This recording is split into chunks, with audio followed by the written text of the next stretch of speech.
السلام عليكم ورحمة الله وبركاته. إن الحمد لله نحمده ونستعينه ونؤمن به ونتوكل عليه ونعوذ بالله من شرور أنفسنا ومن سيئات أعمالنا من يهده الله فلا مضل له ومن يضلل فلا هادي له وأشهد أن لا إله إلا الله وحده لا شريك له وأشهد أن محمدا عبده ورسوله أرسله بالهدى ودين الحق ليظهره على الدين كله ولو كره المشركون. يا أيها الناس اتقوا ربكم الذي خلقكم من نفس واحدة وخلق منها زوجها وبث منهما رجالا كثيرا ونساء واتقوا الله الذي تساءلون به والأرحام إن الله كان عليكم رقيبا. يا أيها الذين آمنوا اتقوا الله حق تقاته ولا تموتن إلا وأنتم مسلمون. يا أيها الذين آمنوا اتقوا الله وقولوا قولا سديدا يصلح لكم أعمالكم ويغفر لكم ذنوبكم ومن يطع الله ورسوله فقد فاز فوزا عظيما. أما بعد فإن خير الكلام كلام الله وخير السنن سنن محمد صلى الله عليه وسلم وشر الأمور محدثاتها وكل محدثة بدعة وكل بدعة ضلالة. أعوذ بالله من الشيطان الرجيم. بسم الله الرحمن الرحيم. قل إنما أنا بشر مثلكم يوحى إلي أنما إلهكم إله واحد فمن كان يرجو لقاء ربه فليعمل عملا صالحا ولا يشرك بعبادة ربه أحدا. ആദരണീയരായ രക്ഷിതാക്കളെ, സഹോദരന്മാരെ, സഹോദരികളെ, സർവലോക രക്ഷിതാവായ അള്ളാഹുവിൻ്റെ വിധിവിലക്കുകൾ കൃത്യമായി ജീവിതത്തിൽ പാലിക്കുകയും പുലർത്തുകയും ചെയ്തുകൊണ്ട്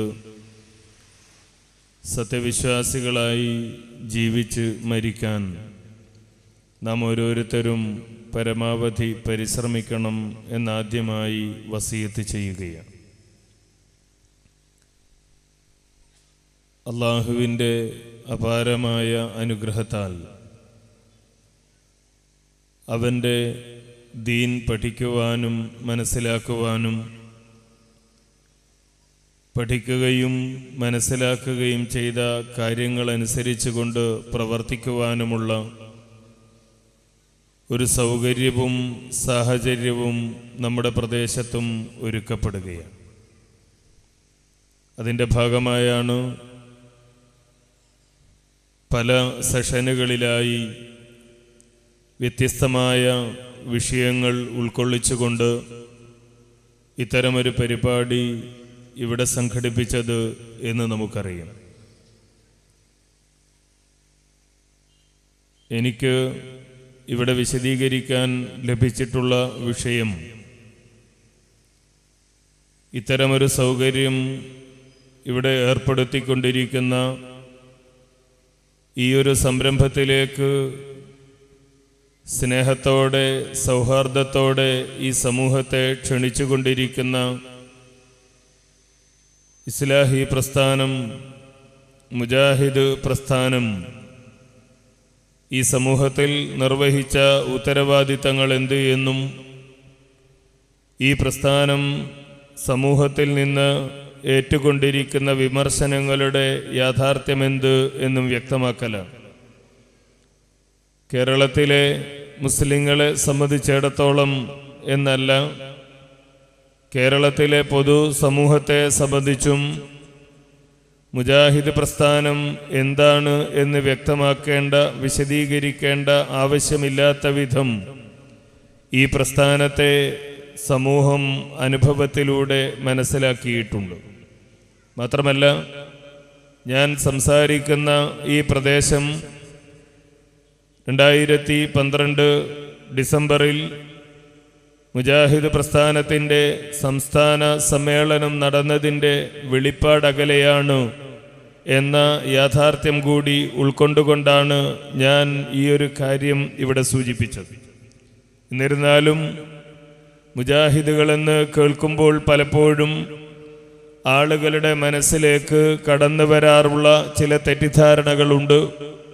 ചിലപ്പോഴൊക്കെ വളരെ ആസൂത്രിതമായി ചില ആളുകൾ ഈ പ്രസ്ഥാനത്തെ ജനങ്ങളിൽ നിന്ന് അകറ്റാൻ വേണ്ടി, ഈ പ്രസ്ഥാനത്തിൻ്റെ വെളിച്ചത്തിലേക്ക്, പ്രകാശത്തിലേക്ക് ജനങ്ങൾ കടന്നു വരുന്നത് തടയാൻ വേണ്ടി മനഃപൂർവ്വം ചില തെറ്റിദ്ധാരണകൾ സൃഷ്ടിക്കാറുമുണ്ട്.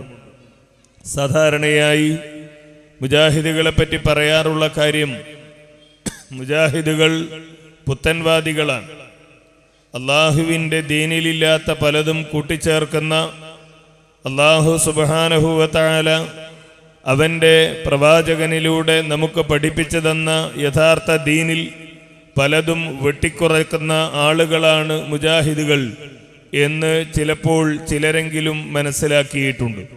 അതേപോലെ തന്നെ അള്ളാഹുവിൽ വിശ്വാസമില്ലാത്തവരെന്ന്, അള്ളാഹുവിൻ്റെ റസൂലിൽ വിശ്വാസമില്ലാത്തവരെന്ന്, ഔലിയാക്കളോട്, അമ്പിയാക്കളോട്, ശുഹദാക്കളോട് സ്നേഹമില്ലാത്തവരെന്ന് തുടങ്ങി സ്വന്തം മാതാപിതാക്കൾ മരണപ്പെട്ടാൽ അവർക്ക് വേണ്ടി ഒരു പ്രാർത്ഥന പോലും നിർവഹിക്കാൻ സാധിക്കാത്ത ആളുകളാണ് മുജാഹിദുകൾ എന്ന തരത്തിൽ വരെ ആളുകൾ തെറ്റിദ്ധരിപ്പിക്കുന്നത് നമുക്ക് കേൾക്കുവാൻ കഴിയും.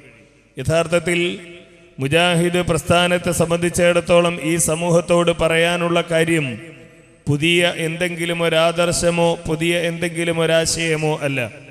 ഏതെങ്കിലും ഒരു പുതിയ വിഷയത്തിലേക്ക് മുജാഹിദുകൾ ഈ സമൂഹത്തെ ക്ഷണിക്കുന്നില്ല. ഏതെങ്കിലും ഒരു പുതിയ ആദർശത്തിലേക്ക് മുജാഹിദുകൾ ഈ സമൂഹത്തെ ക്ഷണിക്കുന്നില്ല. മറിച്ച് ഏറ്റവും പഴയ അല്ലാഹു സുബ്ഹാനഹു വ തആല അവസാന ദൂതനായി നിയോഗിച്ച മുഹമ്മദ് മുസ്തഫ സ്വല്ലല്ലാഹു അലൈഹി വസല്ലം എന്തൊരാദർശമാണോ ഈ സമൂഹത്തിന് പകർന്നു നൽകിയത്, ഏതൊരു വിശ്വാസമാണോ ഈ സമൂഹത്തിന് പകർന്നു നൽകിയത്, ആ വിശ്വാസത്തിലേക്കാണ് മുജാഹിദ് പ്രസ്ഥാനം ആളുകളെ ക്ഷണിച്ചു കൊണ്ടിരിക്കുന്നത്. കേരള നദ്വത്തുൽ മുജാഹിദീൻ തീരുമാനിക്കുന്ന, കേരള ജമിയത്തുൽ ഉലമ തീരുമാനിക്കുന്ന, അതല്ലെങ്കിൽ മുജാഹിദ് പ്രസ്ഥാനത്തിലെ ഏതെങ്കിലും പണ്ഡിതന്മാർ തീരുമാനിക്കുന്ന എന്തെങ്കിലും ഒരാദർശമോ സന്ദേശമോ മുജാഹിദുകൾക്ക് ഈ സമൂഹത്തിന് മുമ്പിൽ പറയാനില്ല. മറിച്ച് അല്ലാഹു സുബ്ഹാനഹു വ തആല പഠിപ്പിച്ച ദീൻ, അല്ലാഹുവിൻ്റെ റസൂൽ പഠിപ്പിച്ചു തന്ന ദീൻ, അതാണ് നമ്മൾ കൃത്യമായി പാലിക്കേണ്ടത് എന്ന് മുജാഹിദുകൾ ഈ സമൂഹത്തോട് പറയുന്നു. എന്തുകൊണ്ടാണ് മുജാഹിദുകൾ ഇത് പറയേണ്ടി വന്നത്? സ്വാഭാവികമായും ആളുകൾ ഉന്നയിക്കുന്ന ഒരു ചോദ്യമുണ്ട്. കാരണവന്മാരുടെ കാലം മുതൽ കാലാകാലങ്ങളായി, നൂറ്റാണ്ടുകളായി, ഒരുപക്ഷെ മുജാഹിദ് പ്രസ്ഥാനം ഇവിടെ കടന്നു വരുന്നതിന് മുമ്പ് ഞങ്ങളുടെ കാരണവന്മാരും ബാപ്പ ഉപ്പാപ്പമാരും ഉസ്താദുമാരും പണ്ഡിതന്മാരുമൊക്കെ ചെയ്തു വന്നിരുന്ന കാര്യങ്ങളെയാണല്ലോ നിങ്ങൾ എതിർക്കുന്നത്. അങ്ങനെയാണെങ്കിൽ നിങ്ങൾ പുതിയതല്ലേ പറയുന്നത് എന്നാണ് ചിലർ ചോദിക്കാറുള്ളത്. എന്നാൽ നബി കരീം സല്ലല്ലാഹു അലൈഹി വസല്ലം ഈ സമൂഹത്തിന് നൽകിയ ഒരു അധ്യാപനമുണ്ട്. അള്ളാഹുവിൻ്റെ റസൂൽ ഈ സമൂഹത്തെ പഠിപ്പിച്ച ഒരു വചനം, സ്വഹാബാ കിറാം റളിയല്ലാഹു അൻഹും അള്ളാഹുവിൻ്റെ റസൂലിൻ്റെ വാക്കുകൾ ചെവിയോർത്ത് നിൽക്കുന്ന ഒരു സമയത്ത് നബി സല്ലല്ലാഹു അലൈഹി വസല്ലം അവരോട് പറഞ്ഞു, ലതത്തബിഉന്ന സനന മൻ കാന ഖബ്ലകും ശിബ്റൻ ബിശിബ്രിൻ വദിറാഅൻ ബിദിറാ. ലതത്തബിഉന്ന സനന മൻ കാന ഖബ്ലകും, നിങ്ങൾ പൂർവിക സമുദായങ്ങളെ പിൻപറ്റുക തന്നെ ചെയ്യും. അറബി ഭാഷ അറിയുന്ന ആളുകൾക്കറിയാം, ഒരു കാര്യം സംഭവിക്കാൻ സാധ്യതയുണ്ട് എന്ന് പറയുന്നതിനുള്ള ശൈലിയല്ല നബി സല്ലല്ലാഹു അലൈഹി വസല്ലം അവിടെ പ്രയോഗിച്ചത്. മറിച്ച് ഒരു കാര്യം സംഭവിക്കുക തന്നെ ചെയ്യും എന്ന് ഉറപ്പിച്ചു പറയാൻ അറബി ഭാഷയിൽ ഉപയോഗിക്കുന്ന പ്രയോഗങ്ങൾ ഉപയോഗിച്ചുകൊണ്ട് അള്ളാഹുവിൻ്റെ റസൂല് പറയുന്നു, ലതത്തബിഉന്ന സനന മൻ കാന ഖബ്ലകും, പൂർവിക സമുദായങ്ങളുടെ ചര്യയെ നിങ്ങൾ പിൻപറ്റുക തന്നെ ചെയ്യും. എങ്ങനെയാണ് നിങ്ങൾ പിൻപറ്റുക? ശിബറം ബിശിബിരിൻ വദിറാഅൻ ബിദിറാഅ്. ചാണിന് ചാണായും മുഴത്തിന് മുഴമായും, ചാണിന് ചാണായും മുഴത്തിന് മുഴമായും പൂർവിക സമുദായങ്ങളെ നിങ്ങൾ പിൻപറ്റുക തന്നെ ചെയ്യും എന്ന് നബി സല്ലല്ലാഹു അലൈഹി വസല്ലമ പറഞ്ഞപ്പോൾ, അള്ളാഹുവിന്റെ റസൂൽ ഇത് പഠിപ്പിച്ചപ്പോൾ സ്വഹാബാ കിറാം അല്പം ഒരു ഭയപ്പാടോടുകൂടിയാണ് റസൂലിനോട് ചോദിക്കുന്നത്, അള്ളാഹുവിന്റെ റസൂലെ, ജൂതന്മാരെയും നസാറാക്കളെയുമാണോ അങ്ങ് ഉദ്ദേശിക്കുന്നത്? കാരണം ഇത് പിൻപറ്റുമെന്ന് പറഞ്ഞുകൊണ്ട് അള്ളാഹുവിന്റെ റസൂല് പറഞ്ഞു, ഹത്താ ലൗ ദഖലു ജുഹറ ലുബ്ബിൻ ലദഖൽതുമുഹു. അവരെങ്ങാനൊരു ഉടുമ്പിന്റെ മാളത്തിൽ പ്രവേശിച്ചാൽ ആ മാളത്തിൽ നിങ്ങളും പ്രവേശിക്കുന്ന തരത്തിലുള്ള അനുകരണ ഭ്രമം അത് നിങ്ങളുടെ ജീവിതത്തിൽ ഉണ്ടാകും എന്ന അള്ളാഹുവിന്റെ റസൂലിന്റെ ശൈലി കേട്ടപ്പോ സ്വഹാബത്തിന് തോന്നി ഇതൊരു നല്ല കാര്യം എന്ന നിലയിലല്ല പറഞ്ഞത്. ഇബ്രാഹിം നബി അലൈഹിസ്സലാമിനെ, ഇസ്മായിൽ നബി അലൈഹിസ്സലാമിനെ, മൂസാ നബി അലൈഹിസ്സലാമിനെ, ഈസാ നബി അലൈഹിസ്സലാമിനെ അവര് പഠിപ്പിച്ച നല്ല കാര്യങ്ങളെ പിൻപറ്റും എന്ന നിലയിലല്ല റസൂൽ ഇത് പറഞ്ഞത് എന്ന് മനസ്സിലാക്കിക്കൊണ്ടാണ് സ്വഹാബത്ത് ചോദിക്കുന്നത്, ആ അൽ യഹൂദ വന്നസാറ, അല്ലാഹുവിന്റെ റസൂലേ, ഞങ്ങൾ യഹൂദികളെയും നസാറാക്കളെയും പിൻപറ്റുമെന്നാണോ അങ്ങി പറയുന്നത്? ഈ സമുദായത്തെക്കുറിച്ചാണ് അല്ലാഹുവിന്റെ റസൂലിന്റെ താക്കീത്. ഈ സമുദായത്തിൽ മുൻകടന്ന ഏറ്റവും മുന്നിൽ വന്ന അല്ലാഹുവിന്റെ റസൂലിനെ കണ്ട, അല്ലാഹുവിന്റെ റസൂലിനെ കേട്ട, അല്ലാഹുവിന്റെ റസൂലിനോടൊപ്പം ജീവിച്ച സ്വഹാബികളാണ് ചോദിക്കുന്നത്, ഈ ഉമ്മത്ത് യഹൂദികളെയും നസാറാക്കളെയും പിൻപറ്റുമെന്നാണോ അല്ലാഹുവിന്റെ ദൂതരെ അങ്ങ് പറയുന്നത്?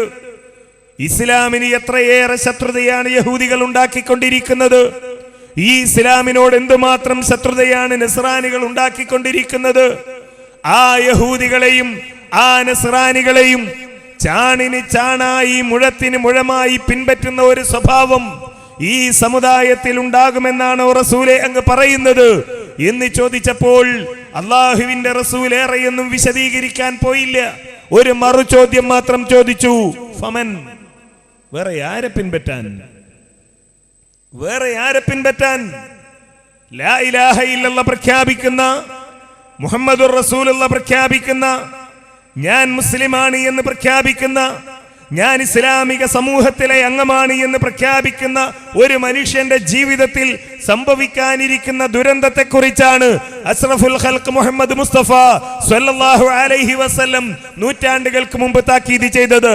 നാം മനസ്സിലാക്കേണ്ടത്, വമാ യൻതിഖു അനിൽ ഹവാ ഇൻ ഹുവ ഇല്ലാ വഹ്യുൻ യുഹാ. ആ മുഹമ്മദ് മുസ്തഫ സ്വല്ലല്ലാഹു അലൈഹി വസല്ലം സ്വന്തം ഇഷ്ടപ്രകാരം എന്തെങ്കിലും സംസാരിക്കില്ല. മറിച്ച് എന്താണോ റബ്ബ് സുബ്ഹാനഹു വ തആല വഹിയായി നൽകുന്നത്, എന്താണോ അല്ലാഹു വഹിയായി പഠിപ്പിക്കുന്നത്, ആ വഹിയിന്റെ അടിസ്ഥാനത്തിൽ മാത്രം സംസാരിക്കുന്ന മുഹമ്മദ് മുസ്തഫ സ്വല്ലല്ലാഹു അലൈഹി വസല്ലം ഈ സമൂഹത്തെ കുറിച്ച് പറയുന്നു, യഹൂദികളെയും നസാറാക്കളെയും അനുകരിക്കുന്ന ഒരു സമൂഹമായി ഈ സമൂഹത്തിൽപ്പെട്ട ആളുകൾ മാറും. എത്രമാത്രം അനുകരണ ഭ്രമം! ഈ പിൻപറ്റൽ എങ്ങനെയാണ്? യഹൂദികൾ ഉണ്ടാക്കുന്ന വീട് പോലെയുള്ള വീട് മുസ്ലിങ്ങൾ ഉണ്ടാക്കും. യഹൂദികൾ ധരിക്കുന്നത് പോലെയുള്ള വസ്ത്രം മുസ്ലിങ്ങൾ ധരിക്കും. യഹൂദികൾ കഴിക്കുന്നത് പോലെയുള്ള ഭക്ഷണം മുസ്ലിങ്ങൾ കഴിക്കും. യഹൂദികൾ ആ മുടിവെട്ടുന്നത് പോലെ മുസ്ലിങ്ങൾ മുടിവെട്ടും. അങ്ങനെയുള്ള നിസ്സാരമായ കാര്യങ്ങളാണോ? അല്ല. അല്ലാഹുവിന്റെ റസൂൽ അതാ പഠിപ്പിക്കുകയാണ്, ലാ തഖൂമുസ്സാഅ, ലാ തഖൂമുസ്സാഅ, ഈ ലോകം അവസാനിക്കുകയില്ല. ഏതുവരെ ഈ ലോകം അവസാനിക്കുകയില്ലെന്നറിയുമോ? ഹത്താ തൽഹഖ ഖബായിലു മിൻ ഉമ്മത്തി ബിൽ മുശ്രിക്കീൻ. എന്റെ സമുദായത്തിൽപ്പെട്ട ആളുകൾ ആരാണ് മുഹമ്മദ് നബിയുടെ ഉമ്മത്തി എന്ന് പറയുന്നത്? ജനിച്ചത് മുതൽ വിഗ്രഹത്തെ ആരാധിച്ചു കൊണ്ടിരിക്കുന്ന മനുഷ്യനെ പറ്റി നബി സല്ലല്ലാഹു അലൈഹി വസല്ലമയുടെ ഉമ്മത്തി എന്ന് പറയുമോ? ജനിച്ചത് മുതൽ മുഹമ്മദ് നബി സല്ലല്ലാഹു അലൈഹി വസല്ലമയെ അംഗീകരിക്കാത്ത ഒരാളെ പറ്റി മുഹമ്മദ് എന്ന ഒരു പ്രവാചകൻ ഉണ്ടായിട്ടില്ല. മുഹമ്മദ് ഒരു ദൈവദൂതനായിരുന്നില്ല. ചരിത്രത്തിൽ മുഹമ്മദ് എന്ന ഒരു നല്ല മനുഷ്യൻ ജീവിച്ചിരുന്നു. അദ്ദേഹം ദൈവദൂതനൊന്നും ആയിരുന്നില്ല എന്ന് വിശ്വസിക്കുന്ന ഒരാളെ പറ്റി അള്ളാഹുവിന്റെ റസൂലിന്റെ ഉമ്മത്തി എന്ന് പറയുമോ? ഇല്ല. ആരാണ് അല്ലാഹുവിന്റെ റസൂലിന്റെ ഉമ്മത്ത്? പള്ളിമിനാരത്തിൽ നിന്ന് ബാങ്ക് മുഴങ്ങുമ്പോ മറ്റെല്ലാ സംസാരങ്ങളും അവസാനിപ്പിച്ചുകൊണ്ട് അശ്ഹദു അല്ലാ ഇലാഹ ഇല്ലല്ലാഹ് എന്ന് പ്രഖ്യാപിക്കുന്ന മുസ്ലിം, അശ്ഹദു അന്ന മുഹമ്മദർ റസൂലുള്ളാഹി എന്ന് പ്രഖ്യാപിക്കുന്ന മുസ്ലിം, അല്ലാഹുവല്ലാതെ ആരാധനക്കർഹനായി മറ്റാരുമില്ലെന്ന് ഞാനിതാ സാക്ഷ്യം വഹിക്കുന്നു എന്ന് പ്രഖ്യാപിക്കുന്ന മുസ്ലിം, മുഹമ്മദ് മുസ്തഫ സല്ലല്ലാഹു അലൈഹി വസല്ലമ അല്ലാഹുവിന്റെ തിരുദൂതനാണെന്ന് ഞാനിതാ സാക്ഷ്യം വഹിക്കുന്നു എന്ന് പ്രഖ്യാപിക്കുന്ന മുസ്ലിം, 5 നേരത്തെ നമസ്കാരം നിർവഹിക്കുന്ന മുസ്ലിം, വിശുദ്ധ റമളാനിൽ നോമ്പനുഷ്ഠിച്ചു കൊണ്ടിരിക്കുന്ന മുസ്ലിം, സകാത്ത് നൽകുന്ന മുസ്ലിം, സദഖ നൽകുന്ന മുസ്ലിം, ഐച്ഛികമായ കർമ്മങ്ങൾ അനുഷ്ഠിച്ചു കൊണ്ടിരിക്കുന്ന മുസ്ലിം, ആ മുസ്ലിമിനെയാണ് അല്ലാഹുവിന്റെ റസൂലിന്റെ ഉമ്മത്ത് എന്ന് പറയുന്നത്. ആ അല്ലാഹുവിന്റെ റസൂലിന്റെ ഉമ്മത്ത് അങ്ങനെ ലാ ഇലാഹ ഇല്ലല്ലാഹ് അംഗീകരിച്ചുകൊണ്ട്, മുഹമ്മദ് നബി സല്ലല്ലാഹു അലൈഹി വസല്ലമയുടെ സുന്നത്ത് അംഗീകരിച്ചുകൊണ്ട്, അല്ലാഹുവിന്റെ നിർദ്ദേശങ്ങൾ അംഗീകരിച്ചുകൊണ്ട് ഈ സമുദായത്തിന്റെ ഭാഗമായി ജീവിച്ചു കൊണ്ടിരിക്കുന്ന മുസ്ലിം, ലാ തഖൂമു സ്സഅ, ഖിയാമത്ത് നാളെ അവസാനിക്കുകയില്ല, ഹത്താ തൽഹഖ ഖബായിലു മിൻ ഉമ്മതി, എന്റെ സമുദായത്തിലെ ഒരു വിഭാഗം ആളുകൾ പോയി കൂട്ടുചേരുന്നത് വരെ, എന്റെ സമുദായത്തിലെ ഒരു വിഭാഗമായി തീരുന്നത് വരെ, എന്റെ ഉമ്മത്തിലെ ഒരു വിഭാഗമായി തീരുന്നത് വരെ, ബിൽ മുശ്രിക്കീൻ, ബഹുദൈവ വിശ്വാസികളായി തീരുന്നത് വരെ. അല്ലാഹുവിന്റെ റസൂലാണ് പറയുന്നത്. അല്ലാഹു വഹീ നൽകിയതിന്റെ അടിസ്ഥാനത്തിലാണ് പറയുന്നത്. മുഹമ്മദ് നബി സല്ലല്ലാഹു അലൈഹി വസല്ലമയുടെ ഉമ്മത്തിൽപ്പെട്ട ഒരു വിഭാഗം ശിർക്കിലേക്ക് എത്തിച്ചേരുന്നത് വരെ, അവർ മുശ്രിക്കുകളായി തീരുന്നത് വരെ ഖിയാമത്ത് നാൾ സംഭവിക്കുകയില്ല, അഥവാ ഖിയാമത്ത് നാളിന് മുമ്പ് അത് സംഭവിക്കും. ഭിന്നിപ്പുണ്ടാകും, യഹൂദികളെ പിൻപറ്റും, ഛിദ്രതയുണ്ടാകും, ആദർശപരമായ തർക്കങ്ങൾ ഉണ്ടാകും. വീണ്ടും അതാ നബി സല്ലല്ലാഹു അലൈഹി വസല്ലം മുന്നറിയിപ്പ് നൽകുന്നു, ഫഇന്നഹു മൻ യഇശ് മിൻകും ബഅദി ഫസയറ ഇഖ്തിലാഫൻ കസീറാ, നിങ്ങൾ ആരെങ്കിലും എന്റെ കാലശേഷം ഈ ലോകത്ത് ജീവിച്ചിരിക്കുകയാണെങ്കിൽ, ഞാൻ വഫാത്തായി കഴിഞ്ഞതിന് ശേഷം ഈ ലോകത്ത് നിങ്ങൾ ആരെങ്കിലും ജീവിക്കുകയാണെങ്കിൽ, ഫസയറ ഇഖ്തിലാഫൻ കസീറാ, ഒരുപാട് അഭിപ്രായ വ്യത്യാസങ്ങൾ നിങ്ങൾക്ക് കാണാൻ കഴിയും.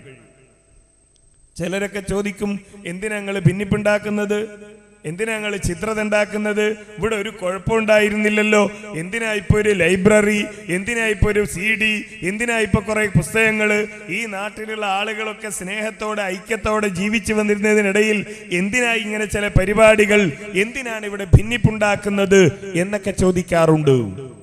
നബി സല്ലല്ലാഹു അലൈഹി വസല്ലമ പറഞ്ഞു, ഈ സമുദായത്തിൽ ഭിന്നതയുണ്ടാകും, ഈ സമുദായത്തിൽ ഛിദ്രതയുണ്ടാകും. എങ്ങനെയാ ഭിന്നതയുണ്ടാകുന്നത്, എങ്ങനെയാ ഛിദ്രതയുണ്ടാകുന്നത്? നേരത്തെ പറഞ്ഞതുപോലെ യഹൂദികളുടെയും നസാറാക്കളുടെയും മാർഗത്തിലേക്ക്, ബഹുദൈവ വിശ്വാസത്തിന്റെ മാർഗത്തിലേക്ക് ഈ സമൂഹത്തിലെ ഒരു വിഭാഗം നടന്നെടുക്കുമ്പോ, മറ്റൊരു വചനത്തിലൂടെ അല്ലാഹുവിന്റെ റസൂല് താക്കീത് ചെയ്യുകയുണ്ടായി, എന്റെ സമുദായത്തിൽ ഒരു വിഭാഗം ആളുകൾ ഉണ്ടാകും, ലാ തസാലു തായിഫത്തും മിൻ ഉമ്മത്തി ലാഹിരീന അലൽ ഹഖ്, സത്യത്തിൽ നിലകൊണ്ടുകൊണ്ട് ഒരു വിഭാഗം, സത്യത്തിൽ അടിയുറച്ച് നിന്നുകൊണ്ട് ഒരു വിഭാഗം എന്റെ ഉമ്മത്തിലുണ്ടാകും. ഉമ്മത്തിൽ ഒരു വിഭാഗം ശിർക്കിലേക്ക് പോകും, ഉമ്മത്തിൽ ഒരു വിഭാഗം യഹൂദികളുടെയും നസാറാക്കളുടെയും പിന്നാലെ പോകും, ഉമ്മത്തിൽ ഒരു വിഭാഗം അവരവരുടെ താല്പര്യങ്ങൾക്കനുസരിച്ച് പ്രവർത്തിക്കും. പക്ഷേ ഒരു വിഭാഗം ഇവിടെ ഉണ്ടാകും. എന്താണ് ആ വിഭാഗത്തിന്റെ പ്രത്യേകത? ലാഹിരീന അലൽ ഹഖ്, അവർ സത്യത്തിൽ നിലകൊള്ളുന്നവരായിരിക്കും. സത്യത്തിൽ നിലകൊള്ളുകൊണ്ട് ജീവിക്കുന്ന ഒരു വിഭാഗം ആളുകൾ അവിടെ ഉണ്ടാകും. ആരെങ്കിലും അവരെ എന്തെങ്കിലും തരത്തിൽ ആക്ഷേപിക്കുന്നു എന്നത്, ആരെങ്കിലും തങ്ങളെ കുറ്റപ്പെടുത്തുന്നു എന്നത്, ആരെങ്കിലും തങ്ങളുടെ മുഖത്ത് നോക്കി തങ്ങളെ പരിഹസിക്കുന്നു എന്നത് ഒട്ടും പരിഗണിക്കാതെ ആ ഹക്കിൽ നിലകൊള്ളുന്ന ഒരു വിഭാഗം. അപ്പൊ ഭിന്നിപ്പുണ്ടാകുമല്ലോ. ഒരു വിഭാഗം ബാത്തിലിന്റെ കൂടെ പോകുന്നു, യഹൂദികളുടെ പിന്നാലെ പോകുന്നു, നസാറാക്കളുടെ പിന്നാലെ പോകുന്നു, വിഗ്രഹാരാധകരായി തീരുന്നു. ഒരു വിഭാഗം സത്യത്തിന്റെ മാർഗത്തിൽ നിലകൊള്ളുകയും ചെയ്യുന്നു. അതാണ് അള്ളാഹുവിന്റെ റസൂല് പറഞ്ഞത്, ഫഇന്നഹു മയ്യഇശ് ബിൻകും ബഅദി ഫസയറ ഇഖ്തിലാഫൻ കസീറാ. അഭിപ്രായ വ്യത്യാസം ഉണ്ടാകും, ഭിന്നത ഉണ്ടാകും, ചിത്രതയുണ്ടാകും. എന്ത് ചെയ്യണം? ഭിന്നതയുണ്ടാകുമ്പോ എന്ത് ചെയ്യണം? ചിലരൊക്കെ പറയും, ഭിന്നത ഉണ്ടാകുമ്പോ നമ്മൾ എന്തിനാ ഭിന്നത ഉണ്ടാക്കുന്നത്? നമ്മളെ നാട്ടിൽ എങ്ങനെയാണോ ഇക്കാലം വരെ നടന്നു വന്നത് അതുപോലെ നമ്മൾ ജീവിച്ചാ മതി. നമ്മളെ വാപ്പമാര്, നമ്മളെ വല്യാപ്പാര്, നമ്മളെ കാക്കമാര്, കാരണവന്മാര് അവരൊക്കെ എങ്ങനെ ജീവിച്ചോ അതേമാതിരി നമ്മൾ ജീവിച്ചാ മതി. വേറെ ചില ആളുകൾ ചോദിക്കും, എന്തിനാ ഇപ്പൊ സമൂഹത്തിൽ ഭിന്നിപ്പുണ്ടാക്കുന്നത്? ഇവിടെ ഈ നാട്ടിലെ ഭൂരിപക്ഷ ആളുകൾ എന്താണോ ചെയ്യുന്നത് അതനുസരിച്ച് നമ്മളങ്ങ് പോയാൽ മതിയല്ലോ. ഇനി നമ്മളതിവിടെ അത് തെറ്റാണ്, ഇത് തെറ്റാണ്, അത് പാടില്ല, ഇത് പാടില്ല, അതിന് തെളിവില്ല, ഇത് പ്രമാണത്തിനെതിരാണ് എന്നൊക്കെ പറഞ്ഞ് നമ്മൾ എന്തിനാ കുഴപ്പമുണ്ടാക്കുന്നത്? അത് അങ്ങനെ അങ്ങ് പൊയ്ക്കോട്ടെ എന്ന് വേറെ ചില ആളുകൾ പറയും. വേറെ ചില ആളുകൾ പറയും, എന്തിനാണ് നമ്മൾ ഇതൊക്കെ അന്വേഷിക്കുന്നത്? മുൻകഴിഞ്ഞു പോയ ചില പണ്ഡിതന്മാരുണ്ട്. ഇമാം ശാഫിഈയെ പോലെ, ഇമാം അബൂ ഹനീഫയെ പോലെ, ഇമാം മാലിക്കിനെ പോലെ, ഇമാം അഹ്മദ് ബിൻ ഹംബലിനെ പോലെ റഹ്മത്തുള്ളാഹി അലൈഹിം, ഈ മഹാരഥന്മാരായ 4 മദ്ഹബിന്റെ ഇമാമുകൾ കർമ്മശാസ്ത്ര വിഷയങ്ങളിൽ അവരെന്താണോ സ്വീകരിച്ചത് അത് അംഗീകരിക്കുക. അതേപോലെ തന്നെ ഇമാം അബുൽ ഹസൻ അശ്അരി, അതേപോലെ ഇമാം മാതുരീദി തുടങ്ങിയ പണ്ഡിതന്മാർ വിശ്വാസ കാര്യങ്ങളിൽ എന്ത് നിലപാടാണോ സ്വീകരിച്ചത് അത് നമ്മൾ സ്വീകരിക്കുക. എന്നാ പ്രശ്നം തീരും. അതിന്റെ അപ്പുറത്ത് നമ്മളൊന്നും നോക്കണ്ട. അതാണ് ചില പള്ളികളുടെയൊക്കെ ഭരണഘടന എടുത്തു നോക്കിയാൽ കാണാം, വിശ്വാസ കാര്യങ്ങളിൽ അശ്അരി, മാതുരീദി ത്വരീഖത്തും, കർമ്മകാര്യങ്ങളിൽ ഷാഫി, ഹനഫി, ഹംബലി, മാലിക്കി 4 മദ്ഹബും സ്വീകരിച്ചിരിക്കുന്ന ആളുകൾക്ക് ഇതിൽ അംഗത്വം ഉണ്ടാവുകയുള്ളൂ, അവരെ സ്വർഗത്തിലെത്തുകയുള്ളൂ എന്ന കോലത്തിലൊക്കെ ചില ആളുകൾ ഇങ്ങനെ പറയുന്നത് കാണാൻ കഴിയും. ഭിന്നിപ്പ് പരിഹരിക്കാൻ മറ്റു ചിലർ വെക്കുന്ന നിർദ്ദേശമാണിത്. ആരാ ഭിന്നിപ്പുണ്ടാകുമെന്ന് പറഞ്ഞത്? അള്ളാഹുവിന്റെ റസൂൽ. എങ്ങനെയാ അള്ളാഹുവിന്റെ റസൂൽ ഭിന്നിപ്പുണ്ടാകുമെന്ന് പറഞ്ഞത്? രാശി നോക്കി കണക്ക് നോക്കി പറഞ്ഞതല്ല, മറിച്ച് അള്ളാഹുവിന്റെ വഹയിന്റെ അടിസ്ഥാനത്തിലാണ്. ആ ഭിന്നിപ്പുണ്ടാകുമെന്ന് പറഞ്ഞ റസൂൽ, ആ ഭിന്നതയുണ്ടാകുമെന്ന് പഠിപ്പിച്ച റസൂൽ ആ ഭിന്നതക്കുള്ള പരിഹാരവും നിർദ്ദേശിച്ചു. എന്താണ് അല്ലാഹുവിന്റെ റസൂൽ നിർദ്ദേശിച്ച പരിഹാരം? ഫഇന്നഹു മയ്യഇശ് മിൻകും ബഅദി ഫസയറ ഇഖ്തിലാഫൻ കസീറാ. ഒരുപാട് അഭിപ്രായ വ്യത്യാസങ്ങൾ ഉണ്ടാകും, ഒരുപാട് ഭിന്നതകൾ ഉണ്ടാകും, ഒരുപാട് തർക്കങ്ങൾ ഉണ്ടാകും. അങ്ങനെ ഭിന്നതകളും തർക്കങ്ങളും ചിത്രതകളും ഒക്കെ ഈ സമൂഹത്തിലേക്ക് കടന്നു വരുമ്പോൾ അലൈക്കും ബിസുന്നതി, അലൈക്കും ബിസുന്നതി വസുന്നത്തിൽ ഖുലഫാഇർ റാഷിദീൻ അൽ മഹ്ദിയീൻ. നിങ്ങൾ സ്വീകരിക്കേണ്ട സമീപനം എന്താണെന്ന് അറിയുമോ? ഞാൻ എന്താണോ നിങ്ങൾക്ക് പഠിപ്പിച്ചു തന്നത് അതാണ് നിങ്ങൾ സ്വീകരിക്കേണ്ടത്. ഞാൻ പഠിപ്പിച്ചത് എന്റെ ഖലീഫമാർ നിങ്ങൾക്ക് പഠിപ്പിച്ചു തന്നിട്ടുണ്ട്, അതനുസരിച്ചു കൊണ്ടാണ് നിങ്ങൾ മുന്നോട്ട് പോകേണ്ടത്. ആ സുന്നത്താണ് നിങ്ങൾ ജീവിതത്തിൽ പകർത്തേണ്ടത് എന്ന് നബി സല്ലല്ലാഹു അലൈഹി വസല്ലം വളരെ കൃത്യമായി തന്നെ നൂറ്റാണ്ടുകൾക്ക് മുമ്പ് ഈ സമൂഹത്തെ പഠിപ്പിച്ചു. അപ്പം മണക്കടവ് മതത്തിന്റെ കാര്യത്തിൽ, ദീനിന്റെ വിഷയത്തിൽ എന്തെങ്കിലും ഒരു ഭിന്നതയുണ്ടെങ്കിൽ എന്ത് സമീപനം സ്വീകരിക്കണം? നമ്മളെ മഹല്ല് കമ്മിറ്റിയിലെ, നമ്മളുടെ നാട്ടിലെ, അല്ലെങ്കിൽ നമ്മുടെ റെസിഡൻഷ്യൽ അസോസിയേഷനിലെ ഭൂരിപക്ഷ ആളുകൾ എന്ത് തീരുമാനിക്കുന്നോ അതനുസരിച്ച് നമുക്ക് മുന്നോട്ട് പോകാമെന്നാണോ? കോഴിക്കോട് ജില്ലയിൽ എടുക്കേണ്ട തീരുമാനം കോഴിക്കോട് ജില്ലയിലെ ഭൂരിപക്ഷം ആളുകളെ നോക്കിയാണോ? കേരളത്തിൽ എടുക്കേണ്ട തീരുമാനം കേരളത്തിലെ ഭൂരിപക്ഷം ആളുകളെ നോക്കിയാണോ? ഇന്ത്യയിലെ ഭൂരിപക്ഷം ആളുകളെ നോക്കിയാണോ? അതല്ലെങ്കിൽ ആ എത്ര കൊല്ലമായി ഇത് നടക്കുന്നു എന്ന പാരമ്പര്യം നോക്കിയാണോ? അല്ല, മറിച്ച് അള്ളാഹുവും അള്ളാഹുവിന്റെ റസൂലും എന്ത് പറഞ്ഞു, അള്ളാഹുവും അള്ളാഹുവിന്റെ റസൂലും എന്ത് പഠിപ്പിച്ചു എന്ന് നോക്കിയാവണം. മുജാഹിദുകൾ ഈ സമൂഹത്തിൽ ഉണ്ടാക്കിയ ഒരു പ്രശ്നം ഇതാണ്. ഇത് മുജാഹിദുകൾ ഈ സമൂഹത്തെ പഠിപ്പിച്ചു. എന്തുകൊണ്ടാണ് ഇത് പഠിപ്പിക്കേണ്ടി വന്നത്? നബി കരീം സല്ലല്ലാഹു അലൈഹി വസല്ലം നേരത്തെ പഠിപ്പിച്ചതുപോലെ ഭിന്നതയുണ്ടായി, ചിത്രതയുണ്ടായി. ഒരുപാട് ആചാരങ്ങൾ, അനാചാരങ്ങൾ ഈ സമൂഹത്തിലേക്ക് കടന്നു വന്നു. ഇതര മതവിശ്വാസികളുടെ ആചാരങ്ങളും അനുഷ്ഠാനങ്ങളും കടന്നു വന്നു. ഏതാണ് യഥാർത്ഥത്തിലുള്ള ദീൻ, ഏതാണ് യഥാർത്ഥത്തിലുള്ള ദീനല്ലാത്തത് എന്ന് തിരിച്ചറിയാൻ കഴിയാത്ത അവസ്ഥയുണ്ടായി. ദീനല്ലാത്തത് പലതും ദീനായും ദീനായ പലതും ദീനല്ലാതെയും വിലയിരുത്തപ്പെടുന്ന അവസ്ഥയുണ്ടായി. അപ്പോഴാണ് മുജാഹിദുകൾ ഈ സമൂഹത്തിൽ വന്ന് ഈ കാര്യം പറഞ്ഞു കൊടുത്തത്. നമ്മൾ വിശുദ്ധ ഖുർആനും തിരുസുന്നത്തും അംഗീകരിക്കണം. ഇത് ഈ ലോകത്തിന് സത്യം മനസ്സിലാക്കാനുള്ള ഒരു മാനദണ്ഡമാണ്, ഒരു അളവുകോലാണ്. എന്താ അളവുകോലിന്റെ പ്രത്യേകത? അളവുകോലിന്റെ പ്രത്യേകത അത് ലോകത്ത് എല്ലാ സ്ഥലത്തും ഒരേപോലെ ആയിരിക്കും എന്നുള്ളതാണ്, അല്ലേ? എന്തിനാ ഇവിടുന്ന് ആളുകൾ ഗൾഫ് പോണത് ജോലി ചെയ്യാൻ? ഗൾഫ് പോയിട്ട് കിട്ടുന്ന ശമ്പളം ഇവിടത്തേക്ക് കൊണ്ടുവന്നാൽ ഇവിടെ അത് അധികമാണ്, അല്ലേ? ഇപ്പോ ദുബൈ ആണെങ്കിൽ, UAE ആണെങ്കിൽ 1.16 അല്ലെങ്കിൽ 12, 14, 15, 16 ഒക്കെയാണ്. അതിനപ്പുറത്ത് ബഹ്റൈനിലേക്ക് പോയാൽ അത് 100, 120 ഒക്കെ ആവും. കുവൈത്തിലാണെങ്കിൽ 120, 140, 160 അങ്ങനെയൊക്കെയാണ്. എന്നാൽ കുവൈത്തിൽ നിന്ന് ആരെങ്കിലും 1 മീറ്റർ തുണി കേരളത്തിൽ കൊണ്ടുവന്ന് അളന്നാൽ അത് 160 മീറ്റർ ഉണ്ടാകുമോ? അതെന്താ? കുവൈത്തിലെ 1 ദീനാർ ഇവിടെ എത്തിയാൽ 160 രൂപയാകുന്നുണ്ടല്ലോ. അങ്ങനെയാണെങ്കിൽ 1 മീറ്റർ ഇവിടെ എത്തിയാൽ 160 മീറ്റർ ആകണ്ടേ? UAE-യിലെ 1 മീറ്റർ ഇവിടെ എത്തിയാൽ 10, 16 മീറ്റർ ആകണ്ടേ എന്ന് ആരെങ്കിലും ഇന്നേ വരെ ചിന്തിച്ചിട്ടുണ്ടോ? ഇല്ല. കുവൈത്തിൽ നിന്ന്, UAE-യിൽ നിന്ന്, അമേരിക്കയിൽ നിന്ന്, ലണ്ടനിൽ നിന്ന്, സൗദിയിൽ നിന്ന്, ആസ്ട്രേലിയയിൽ നിന്ന്, ലോകത്തിന്റെ ഏത് ഭാഗത്ത് നിന്ന് 1 കിലോ വാങ്ങിച്ചാലും കേരളത്തിലെത്തി തൂക്കിയാൽ അത് 1 കിലോയേ ഉണ്ടാവുള്ളൂ, അത് 2 കിലോ ആവില്ല. ഇത് അളവുകോലുകളുടെ പ്രത്യേകതയാണ്. ഇതുപോലെ ഒരു മുസ്ലിമിന് അവന്റെ ദീൻ പഠിക്കാനും മനസ്സിലാക്കുവാനുമുള്ള അളവുകോലാണ്, മാനദണ്ഡമാണ് വിശുദ്ധ ഖുർആനും അല്ലാഹുവിന്റെ റസൂലിന്റെ സുന്നത്തും.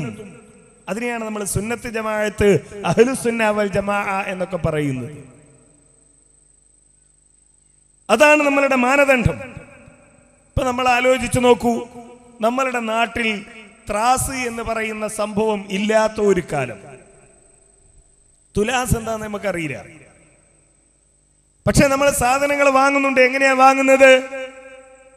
പുറത്തുള്ള കുറെ കച്ചവടക്കാർ നമ്മളുടെ നാട്ടിലേക്ക് വരുന്നു. നാട്ടിലേക്ക് വന്നിട്ട് അവർ നമുക്ക് സാധനങ്ങൾ സപ്ലൈ ചെയ്യാൻ ഒരു പാക്കറ്റ് കാണിച്ചിട്ട് പറയും ഇത് 1 കിലോ അരിയാണ്. വേറൊരു പാക്കറ്റ് കാണിച്ചിട്ട് പറയും ഇത് 5 കിലോ അരിയാണ്, ഇത് 10 കിലോ ആണ്, ഇത് 2 കിലോ പഞ്ചസാരയാണ്, ഇത് 1/4 കിലോ ചായയാണ് എന്നിങ്ങനെ അവര് നമ്മളോട് പറയുന്നു. അത് സ്വീകരിച്ച് അത് ശരിയാണ് എന്ന് മനസ്സിലാക്കി നമ്മൾ വാങ്ങുന്നു. അതാണ് നമ്മളുടെ സമ്പ്രദായം എന്ന് വിചാരിക്കുക. എന്താണ് ത്രാസ്? എങ്ങനെയാണ് ഇത് 1 കിലോ ആക്കുന്നത്? എങ്ങനെയാണ് 2 കിലോ ആകുന്നത്? എങ്ങനെയാണിത് 1/4 കിലോ ആകുന്നത്? ഇതൊന്നും നമുക്കറിയില്ല. അങ്ങനെ നമ്മുടെ നാട്ടിൽ നിന്ന് കുറച്ച് ആളുകൾ പുറത്തു പോയി, ജോലിക്ക് വേണ്ടിയോ മറ്റോ വേറെ ഏതെങ്കിലും സ്ഥലങ്ങളിൽ പോയി. അവര് തിരിച്ചു വന്നിട്ട് പറഞ്ഞു, എടാ ഞങ്ങൾ കണ്ടു ഈ 1 കിലോ എന്ന് പറഞ്ഞ സാധനം എങ്ങനെയാണ് ഉണ്ടാക്കുന്നത്, എങ്ങനെയാണ് നമ്മൾ അരി 2 കിലോ ആകുന്നത്, എങ്ങനെയാണ് അത് 5 കിലോ ആകുന്നതൊക്കെ ഞങ്ങൾ കണ്ടു. അതൊരു മെഷീൻ ഉണ്ട്, അതിന്റെ മുകളിൽ ഇങ്ങനെ നമുക്ക് സാധനം തരുന്ന കവർ വെക്കും, അതിലിങ്ങനെ വാരിയിടുമ്പോൾ അത് 1 കിലോ ആവും, പിന്നെയും വാരിയിടുമ്പോൾ 2 കിലോ, അതൊക്കെ അതിന്റെ മുകളിൽ ഇങ്ങനെ കാണിക്കും. ഇതിന് ത്രാസ് എന്നാണ് പറയാ എന്നൊക്കെ ഇങ്ങനെ പറഞ്ഞു. അപ്പൊ നാട്ടിലുള്ള ഒരാൾ പറഞ്ഞു, തരക്കേടില്ലല്ലോ, എന്നാ പിന്നെ നമ്മക്കുമായ ഒരു സാധനം കിട്ടണം എന്ന് പറഞ്ഞു. ഇവര് പുറത്തുപോയി ഈ സാധനത്തിന് ഏൽപ്പിച്ചു. അവര് വന്നിട്ട് പറഞ്ഞു, അടുത്ത മാസം ഞങ്ങൾ വരുമ്പോ സാധനം കിട്ടും, അടുത്ത മാസം ഞങ്ങൾ വരുമ്പോ ഈ ത്രാസ് ഞങ്ങൾക്ക് കിട്ടും എന്നവര് പറഞ്ഞു. ഈ ത്രാസ് കിട്ടുമെന്ന വിവരം കിട്ടി കൊണ്ടുവരുന്നതിനിടയിൽ ഈ കച്ചവടക്കാര് വന്നു, നമുക്ക് സാധനം തരുന്ന ആളുകൾ വന്ന ആദ്യത്തെ കുറച്ച് കച്ചവടക്കാരോട് നമ്മൾ പറഞ്ഞു, ഇങ്ങനെ ഞങ്ങൾ നാട്ടിൽ നിന്ന് കുറച്ചാൾ പുറത്തു പോയിരുന്നു, അവർ ഈ ത്രാസ് എന്ന് പറഞ്ഞ സാധനം കണ്ടു, ഞങ്ങളൊരു സാധനത്തിന് ഏൽപ്പിച്ചിട്ടുണ്ട്, അവരടുത്ത മാസം അത് കൊണ്ടുവരും എന്ന് പറഞ്ഞ് തീരുന്നതിന് മുമ്പേ ഈ കച്ചവടക്കാരൊരൊറ്റ ചാട്ട നമുക്ക് നേരെ, നിങ്ങൾക്ക് നേരെ ഇപ്പൊ ത്രാസ്, നിങ്ങൾക്ക് സാധനം ഞങ്ങൾ കൊണ്ടുവന്ന് തരുന്നുണ്ടല്ലോ, പിന്നെ നിങ്ങൾ എന്തിന് ത്രാസ് വാങ്ങണം? നിങ്ങൾക്ക് അരി ഞങ്ങൾ തരുന്നു, 2 കിലോ എന്ന് പറയുമ്പോ 2 കിലോ തരുന്നു, 5 കിലോ എന്ന് പറയുമ്പോ 5 കിലോ തരുന്നു, 10 കിലോ എന്ന് പറയുമ്പോൾ 10 കിലോ തരുന്നു. നിങ്ങൾക്ക് ആവശ്യമായ പഞ്ചസാര ഞങ്ങൾ തരുന്നു, നിങ്ങൾക്ക് ആവശ്യമായ തേയില ഞങ്ങൾ തരുന്നു, ഉപ്പ് തൊട്ട് കർപ്പൂരം വരെ പാക്ക് ചെയ്ത് നിങ്ങൾക്ക് ഞങ്ങൾ എത്തിച്ചേരുന്നു. പിന്നെ നിങ്ങൾ എന്തിനാണ് ത്രാസിനേൽപ്പിക്കുന്നത്? നിങ്ങളുടെ വാപ്പ ഞങ്ങളുടെ അടുത്തുനിന്ന് സാധനം വാങ്ങിയിട്ടുണ്ട്, അദ്ദേഹം ത്രാസിന് പോയിട്ടില്ല. നിങ്ങളുടെ വല്യാപ്പ ഞങ്ങളോട് അരി വാങ്ങിയിട്ടുണ്ട്, തൂക്കി നോക്കിയിട്ടില്ല. നിങ്ങളുടെ ഉമ്മയും ഉമ്മാമയും ഞങ്ങളോട് സാധനം വാങ്ങിയിട്ടുണ്ട്, ഇന്നേ വരെ അവർ തൂക്കി നോക്കിയിട്ടില്ല. പിന്നെ നിങ്ങൾ എന്തിനാ ഇത് തൂക്കി നോക്കുന്നത് എന്നൊരു കച്ചവടക്കാരൻ നമ്മളോട് ചോദിക്കുന്നു. വേറൊരു കച്ചവടക്കാരനോട് പറഞ്ഞപ്പോ കച്ചവടക്കാരൻ പറഞ്ഞു, അത് നന്നായി, അതൊരാവശ്യമാണ്, നാട്ടിൽ ഒന്നെങ്കിലും എന്തായാലും വേണം. അപ്പൊ നമ്മൾ ചോദിച്ചു, അതെന്താ ആവശ്യമാണ് നിങ്ങൾ പറയാൻ കാരണം? അല്ല, ഞങ്ങൾ കുറെ കാലായില്ലേ 1 കിലോ 2 കിലോ 5 കിലോ 250 1/2 കിലോ എന്നൊക്കെ പറഞ്ഞ് നിങ്ങൾക്ക് സാധനം തരുന്നു, ഇതെന്താ നിങ്ങൾക്ക് അറിയില്ലല്ലോ. അപ്പൊ ഞങ്ങൾ തരുന്ന സാധനം 1 കിലോ ഉണ്ട്, അല്ലെങ്കിൽ 1/2 കിലോ ആണ്, അതല്ലെങ്കിൽ 2 കിലോ ഉണ്ട് എന്ന് ഉറപ്പിക്കാൻ ഈ ത്രാസ് സഹായിക്കുമല്ലോ, അതുകൊണ്ട് അത് വളരെ നല്ല കാര്യമാണ് എന്ന് വേറെ ഒരു കച്ചവടക്കാരനും പറഞ്ഞു. എന്താ ഈ 2 കച്ചവടക്കാരും തമ്മിലുള്ള വ്യത്യാസം? എന്തിനാണ് ഒന്നാമത്തെ കച്ചവടക്കാരൻ ത്രാസിനെ ഭയപ്പെടുന്നത്? എന്തുകൊണ്ടാണ് രണ്ടാമത്തെ കച്ചവടക്കാരൻ ത്രാസിനെ സ്നേഹിക്കുന്നത്? ഉത്തരം വളരെ ലളിതമാണ്. ത്രാസ് വന്നു, ഒന്നാമത്തെ കച്ചവടക്കാരൻ വന്നു, അരി കൊണ്ടുവന്നു, പഞ്ചസാര കൊണ്ടുവന്നു, തേയില കൊണ്ടുവന്നു. അയാളോട് നമ്മൾ പറഞ്ഞു, ഇതാ ത്രാസ് ഞങ്ങൾക്ക് കിട്ടി, ഞങ്ങളൊന്ന് വെച്ചു നോക്കട്ടെ. അയാൾ പറയും, നിങ്ങളെ വാപ്പ ചെയ്യാത്ത പണിയാണ്, വല്യാപ്പ ചെയ്യാത്ത പണിയാണ്. എന്റെ വാപ്പ നിങ്ങൾക്ക് സാധനം കൊണ്ടുവന്ന് തന്നിട്ടുണ്ട്. എന്റെ വാപ്പ ഇവിടുത്തെ വലിയ കച്ചവടക്കാരനായിരുന്നില്ലേ? എന്റെ വാപ്പ വിറ്റപ്പ നിങ്ങളെ വാപ്പ വാങ്ങിയിട്ടില്ലേ? എത്ര ബഹുമാനത്തോടെ എത്ര ആദരവോടെയാണ് എന്റെ വാപ്പയുടെ വാക്ക് നിങ്ങളുടെ വാപ്പ സ്വീകരിച്ചത്. ഞാൻ വിറ്റപ്പ നിങ്ങളുടെ വാപ്പ വാങ്ങിയിട്ടില്ല, എന്നെ ചോദ്യം ചെയ്തിട്ടില്ലല്ലോ. എന്നാലും നിങ്ങൾ വെച്ച് നോക്കൂ എന്ന് പറഞ്ഞ് നമ്മൾ അയാളുടെ അടുത്ത് നിന്ന് 1 കിലോ അരിയുടെ പാക്കറ്റ് എടുക്കൂ എന്ന് പറഞ്ഞ് വെച്ച് നോക്കുമ്പോ അത് 850 ഗ്രാം. 1 കിലോ പഞ്ചസാര വെച്ചപ്പോ അത് 750 ഗ്രാം. അയാളോട് ചോദിച്ചത്, ഇങ്ങനെ പോരല്ലോ, ഇത് 1 കിലോ ഉണ്ടെങ്കിൽ 1000 എന്ന് കാണിക്കണ്ടേ, ഇത് 2 കിലോ ഉണ്ടെങ്കിൽ 2000 എന്ന് കാണിക്കണ്ടേ, അല്ലെങ്കിൽ 2 കിലോയുടെ അടയാളം കാണിക്കണ്ടേ, നിങ്ങളുടേത് അങ്ങനെ കാണിക്കുന്നില്ലല്ലോ എന്ന് പറയുമ്പോ നമ്മൾ പറയും, ശരി അടുത്ത പാക്കറ്റ് എടുക്കൂ. അടുത്ത പാക്കറ്റ് എടുത്തപ്പോ 1 കിലോ അത് ഇപ്പുറത്ത് വെക്കും. അടുത്ത പാക്കറ്റ് എടുക്കൂ, അത് 600 അപ്പുറത്ത്. അടുത്ത പാക്കറ്റ് എടുക്കൂ 950, വേണ്ട അപ്പുറം. അടുത്തതെടുക്കൂ 1 കിലോ ഇപ്പുറം. അടുത്തതെടുക്കൂ 975 അപ്പുറം. അടുത്തതെടുക്കൂ 1 കിലോ ഇപ്പുറം. ഇങ്ങനെ കൃത്യമായി തൂക്കി നോക്കി കാര്യങ്ങൾ മനസ്സിലാക്കുവാൻ കഴിയും. ഈ 1 കിലോയുടെയും 2 കിലോയുടെയും ഇടയിൽ 1 കിലോ എന്ന പേരിലും 2 കിലോ എന്ന പേരിലും 1,650 1,750 ഒക്കെ വിറ്റ് കളയാം. വാപ്പ വാങ്ങി, വല്യാപ്പ വാങ്ങി എന്ന ആ ഒരു വാപ്പയെക്കുറിച്ചും വല്യാപ്പയെക്കുറിച്ചുമൊക്കെയുള്ള ബഹുമാനം ആളുകളുടെ മനസ്സിലുണ്ടാക്കിയിട്ട് ഈ തട്ടിപ്പ് നടത്താം എന്ന് വിചാരിച്ചത് കൊണ്ടാണ് ഒന്നാമത്തെ കച്ചവടക്കാരൻ ത്രാസിനെ ഭയപ്പെട്ടത്. രണ്ടാമത്തെ കച്ചവടക്കാരൻ വന്നു. അയാൾ വരുമ്പോ തന്നെ ചോദിക്കും, അല്ല നിങ്ങൾ കിട്ടുമെന്ന് പറഞ്ഞ സാധനം കിട്ടിയോ? ആ കിട്ടിയിട്ടുണ്ട്, എന്നാ എടുത്തു വെക്ക്. എടുത്തു വെച്ചു. അയാളുടെ പാക്കറ്റ് എടുത്തു വെച്ചു. 1 കിലോ വെച്ചപ്പോ കൃത്യം, 2 കിലോ വെച്ചപ്പോ കൃത്യം, 1/2 കിലോ വെച്ചപ്പോ കൃത്യം, ഒരു മാറ്റവും ഇല്ല. അയാൾ പറഞ്ഞു, എനിക്കും സമാധാനായി. കാരണം നാട്ടിൽ പലരും ആളുകളെ പറ്റിക്കുന്നുണ്ട്. ഇതൊക്കെ 1 കിലോ ആണ് 2 കിലോ ആണ് എന്നൊക്കെ പറഞ്ഞ് പറ്റിക്കുന്നുണ്ട്. ഞാൻ ആ കൂട്ടത്തിൽ പെട്ടവനല്ല എന്ന് നിങ്ങൾക്ക് ബോധ്യപ്പെടുമല്ലോ, അതുകൊണ്ട് എനിക്ക് സമാധാനമായി എന്ന് ഈ രണ്ടാമത്തെ കച്ചവടക്കാരൻ പറയും. ഇതാണ് ഒരു ത്രാസിന്റെ ഗുണം. വിശുദ്ധ ഖുർആനിന്റെ തിരുസുന്നത്തിന്റെ ഗുണം അതാണ്. ഒരു മൈലാര് വന്നിട്ട് പറയുന്നു, റമളാൻ 27 ഇപ്രാവശ്യം സലാത്ത് നഗറുണ്ട്, നിങ്ങൾ എല്ലാരും വരണം. അപ്പൊ നമ്മൾ ത്രാസ് എടുത്ത് വെക്കുന്നു മൈലാരുടെ മുമ്പിൽ. ഉസ്താദേ, ദീൻ എന്ന് പറഞ്ഞാൽ അള്ളാഹുവിന്റെ റസൂല് പഠിപ്പിക്കേണ്ടതല്ലേ? ഈ ഇങ്ങനെ ഒരു സലാത്ത് ഇല്ല എന്നൊരു കൂട്ടർ പറയുന്നുണ്ടല്ലോ. അതുപോലെ അങ്ങനെ പറഞ്ഞോട്ടെ. നിങ്ങളെ വാപ്പ വന്നിട്ടില്ലേ, വല്യാപ്പ വന്നിട്ടില്ലേ, ഉമ്മ വന്നിട്ടില്ലേ, ഉമ്മാമ ചൊല്ലിയിട്ടില്ലേ, ഒക്കെ ശരി, അതൊക്കെ ശരിയാണ്. ഇപ്പൊ ത്രാസ് ഞങ്ങളെ കൈ കിട്ടി. വാപ്പ ത്രാസ് കണ്ടിട്ടില്ല, വല്യാപ്പാക്ക് ത്രാസ് പഠിപ്പിച്ചു കൊടുത്തിട്ടില്ല. അതുകൊണ്ട് എടുക്കൂ, നിങ്ങളുടെ സലാത്ത് എടുക്കൂ. ഖുർആനിന്റെയും സുന്നത്തിന്റെയും ത്രാസിൽ ഞങ്ങൾ വെച്ച് നോക്കട്ടെ. അള്ളാഹിന്റെ റസൂൽ അള്ളാഹ് പഠിപ്പിച്ചിട്ടുണ്ടോ റമളാൻ 27 ഇങ്ങനെ ഒരു സലാത്ത് ചെല്ലണമെന്ന്? അള്ളാഹിന്റെ റസൂല് പഠിപ്പിച്ചിട്ടുണ്ടോ? ഇല്ല, അള്ളാഹിന്റെ റസൂലൊന്നും പഠിപ്പിച്ചിട്ടില്ല. ശരി, അവിടെ നിൽക്കട്ടെ. മരിച്ചിടത്ത് മയ്യത്തെടുക്കുന്നതിന് മുമ്പ് അൽ ഫാത്തിഹ എന്ന് ഉസ്താദ് വിളിക്കുമ്പോ അപ്പ പറയും, ഉസ്താദ് ഒരു മിനിറ്റ്, നമ്മളെ ത്രാസ് ഉണ്ടല്ലോ അതൊന്ന് എടുത്തോട്ടെ. അള്ളാന്റെ റസൂല് ജീവിച്ചിരിക്കുന്ന കാലത്ത് എത്ര സഹാബികൾ മരണപ്പെട്ടിട്ടുണ്ട്, എത്ര സഹാബികൾ രക്തസാക്ഷികളായിട്ടുണ്ട്.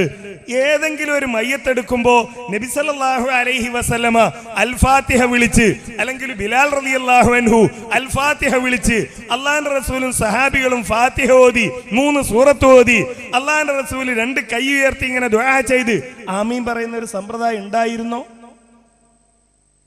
അപ്പൊ പറയുഎന്താ, ഞാൻ നേരത്തെ പറഞ്ഞ മറുപടി. ആഹാ, ഇന്നലത്തെ അവിടുത്തെ പ്രസംഗത്തിന് പോയിരുന്നില്ലേ, അവിടുന്ന് ലൈബ്രറിയിൽ നിന്ന് CD എടുക്കാറുണ്ട് അല്ലേ, അവിടെ പോയി വൈകുന്നേരം ഇരുന്ന് അവിടെ പ്രദർശിപ്പിക്കുന്ന കാസറ്റുകൾ കാണാറുണ്ട് അല്ലേ.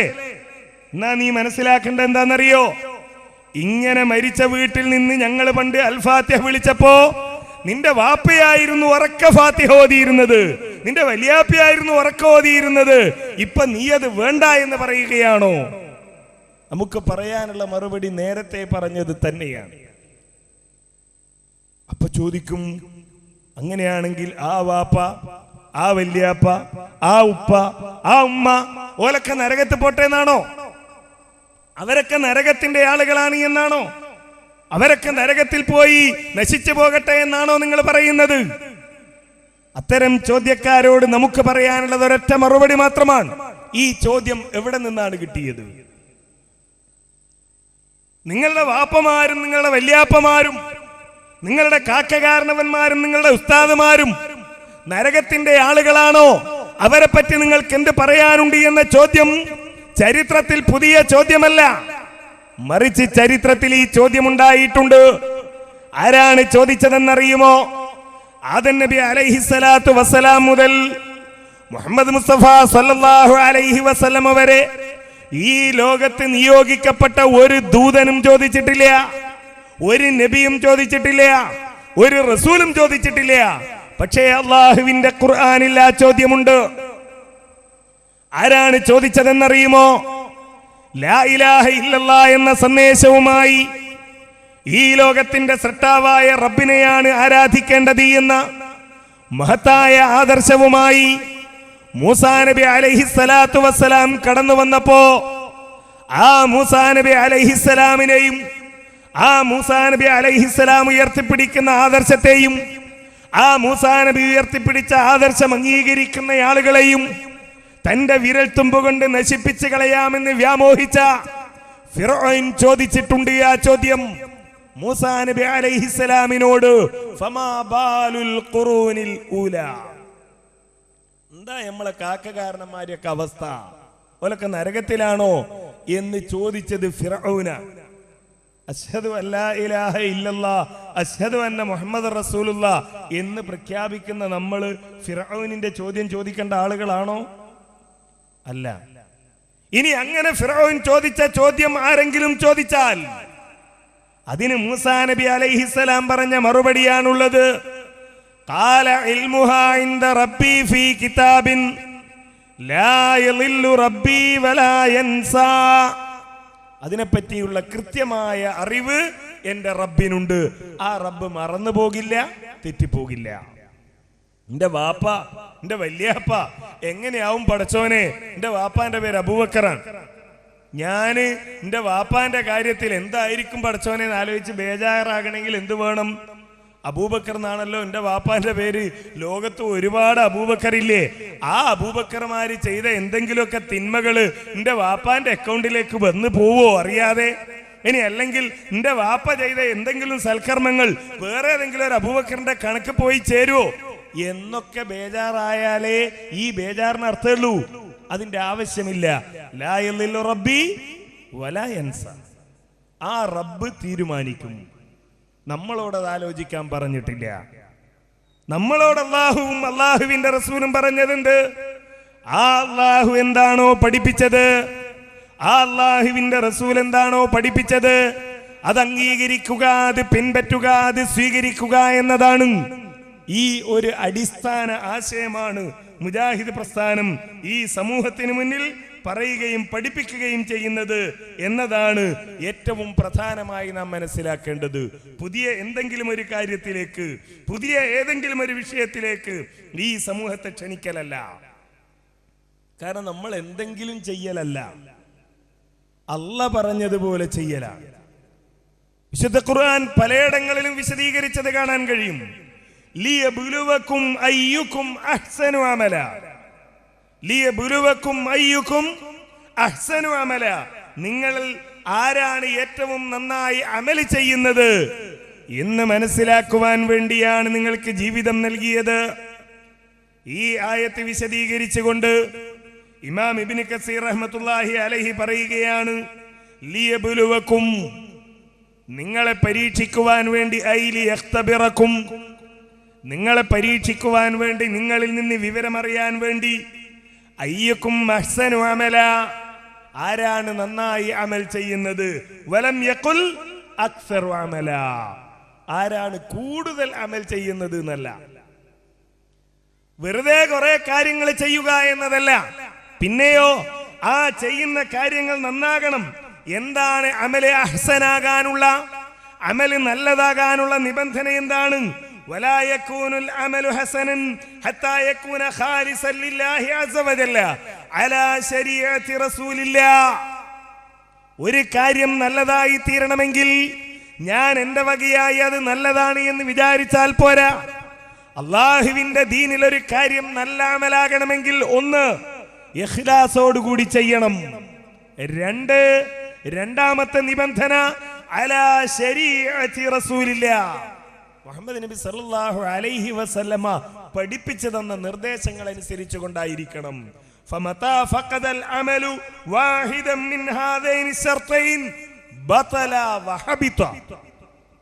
ഇമാം ഇബ്നു കസീർ റഹ്മത്തുള്ളാഹി പറയാണ്, ഇതിൽ ഏതെങ്കിലും ഒരു വിശേഷണം നഷ്ടപ്പെട്ടാൽ അവൻ ചെയ്ത അമല് ബാത്തിലായി, അത് ശൂന്യമായി, അതുകൊണ്ട് ഒരു ഉപകാരം ഉണ്ടാവില്ല. ഞാൻ അമല് ചെയ്യാൻ എന്താ വേണ്ട? രണ്ട് നിബന്ധന, ഒന്ന് ഇഖ്ലാസ് വേണം, രണ്ട് അള്ളാഹിന്റെ റസൂല് പഠിപ്പിച്ച ശരീഅത്ത് അനുസരിച്ചായിരിക്കണം.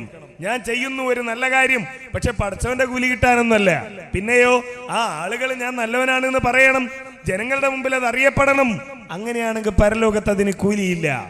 ഇനി രണ്ടാമതൊരാളൊരു അമല് ചെയ്യുന്നു, ഇഖ്ലാസ് ഉണ്ട്, 100% പടച്ച റബ്ബിന്റെ കൂലി കിട്ടണമെന്ന് അയാൾ ആഗ്രഹിക്കുന്നു, പക്ഷെ അള്ളാഹ് പഠിപ്പിച്ചിട്ടില്ല, അള്ളാഹിന്റെ റസൂൽ പഠിപ്പിച്ചിട്ടില്ല. അങ്ങനെയാണെങ്കിൽ അതുകൊണ്ടും കാര്യമില്ല എന്ന ഈ ഒരു മാനദണ്ഡം ഈ സമൂഹത്തെ മുജാഹിദുകൾ പഠിപ്പിച്ചു. എന്തുകൊണ്ടാണ് ഇത് പഠിപ്പിക്കേണ്ടി വന്നത്? ഞാൻ നേരത്തെ സൂചിപ്പിച്ചതുപോലെ ഈ ആദർശത്തിന്, ഈ അടിസ്ഥാന തത്വത്തിന് വിരുദ്ധമായ ഒരുപാട് വിശ്വാസങ്ങളും ആചാരങ്ങളും ഈ സമൂഹത്തിൽ ഉണ്ടായി, ഇപ്പോഴും ഉണ്ടായിക്കൊണ്ടിരിക്കുന്നു. നമ്മുടെയൊക്കെ ജീവിതകാലത്ത് എത്ര നമ്മൾ കണ്ടു അല്ലേ? മുട്ടിപ്പടി സലാത്ത് നമ്മളെ വാപ്പാന്റെ കാലത്തുണ്ടോ? റമദാൻ 27-ന് ആ ഒരു ബുഖാരി തങ്ങൾ എന്ന് പറയുന്ന, ബുഖാരിയായിട്ട് ഒരു ബന്ധമില്ലാത്തൊരു തങ്ങള് നടത്തുന്ന സലാത്ത് നഗർ വാർഷികം ഉണ്ടായിരുന്നോ? ഇല്ല. ആരാണിത് പഠിപ്പിച്ചത്? കേരളത്തിൽ ഇതിനു മുമ്പ് തങ്ങന്മാരുണ്ടായിട്ടില്ലേ? പാണക്കാട് തങ്ങന്മാരുണ്ടായിട്ടില്ലേ? വേറെ തങ്ങന്മാരുണ്ടായിട്ടില്ലേ? അവരാരെങ്കിലും ഇങ്ങനെ ഒരു ഏർപ്പാട് പഠിപ്പിച്ചിരുന്നോ? പഠിപ്പിച്ചിട്ടില്ല. അപ്പൊ ഈ ചെയ്യുന്ന ആളുകൾ പോലും ഈ പറയുന്ന വാദം അംഗീകരിക്കുന്നില്ല എന്നതാണ് യാഥാർത്ഥ്യം. ഇപ്പോ ചിലര് പറയുന്നു, നമ്മൾ ആത്മാർത്ഥമായി ചെയ്യുന്നതല്ലേ, അതിന് അല്ലാഹ് കൂലി തരാതിരിക്കോ? അങ്ങനെ ഉണ്ടോ? നമ്മളൊന്ന് ആലോചിച്ച് നോക്കൂ.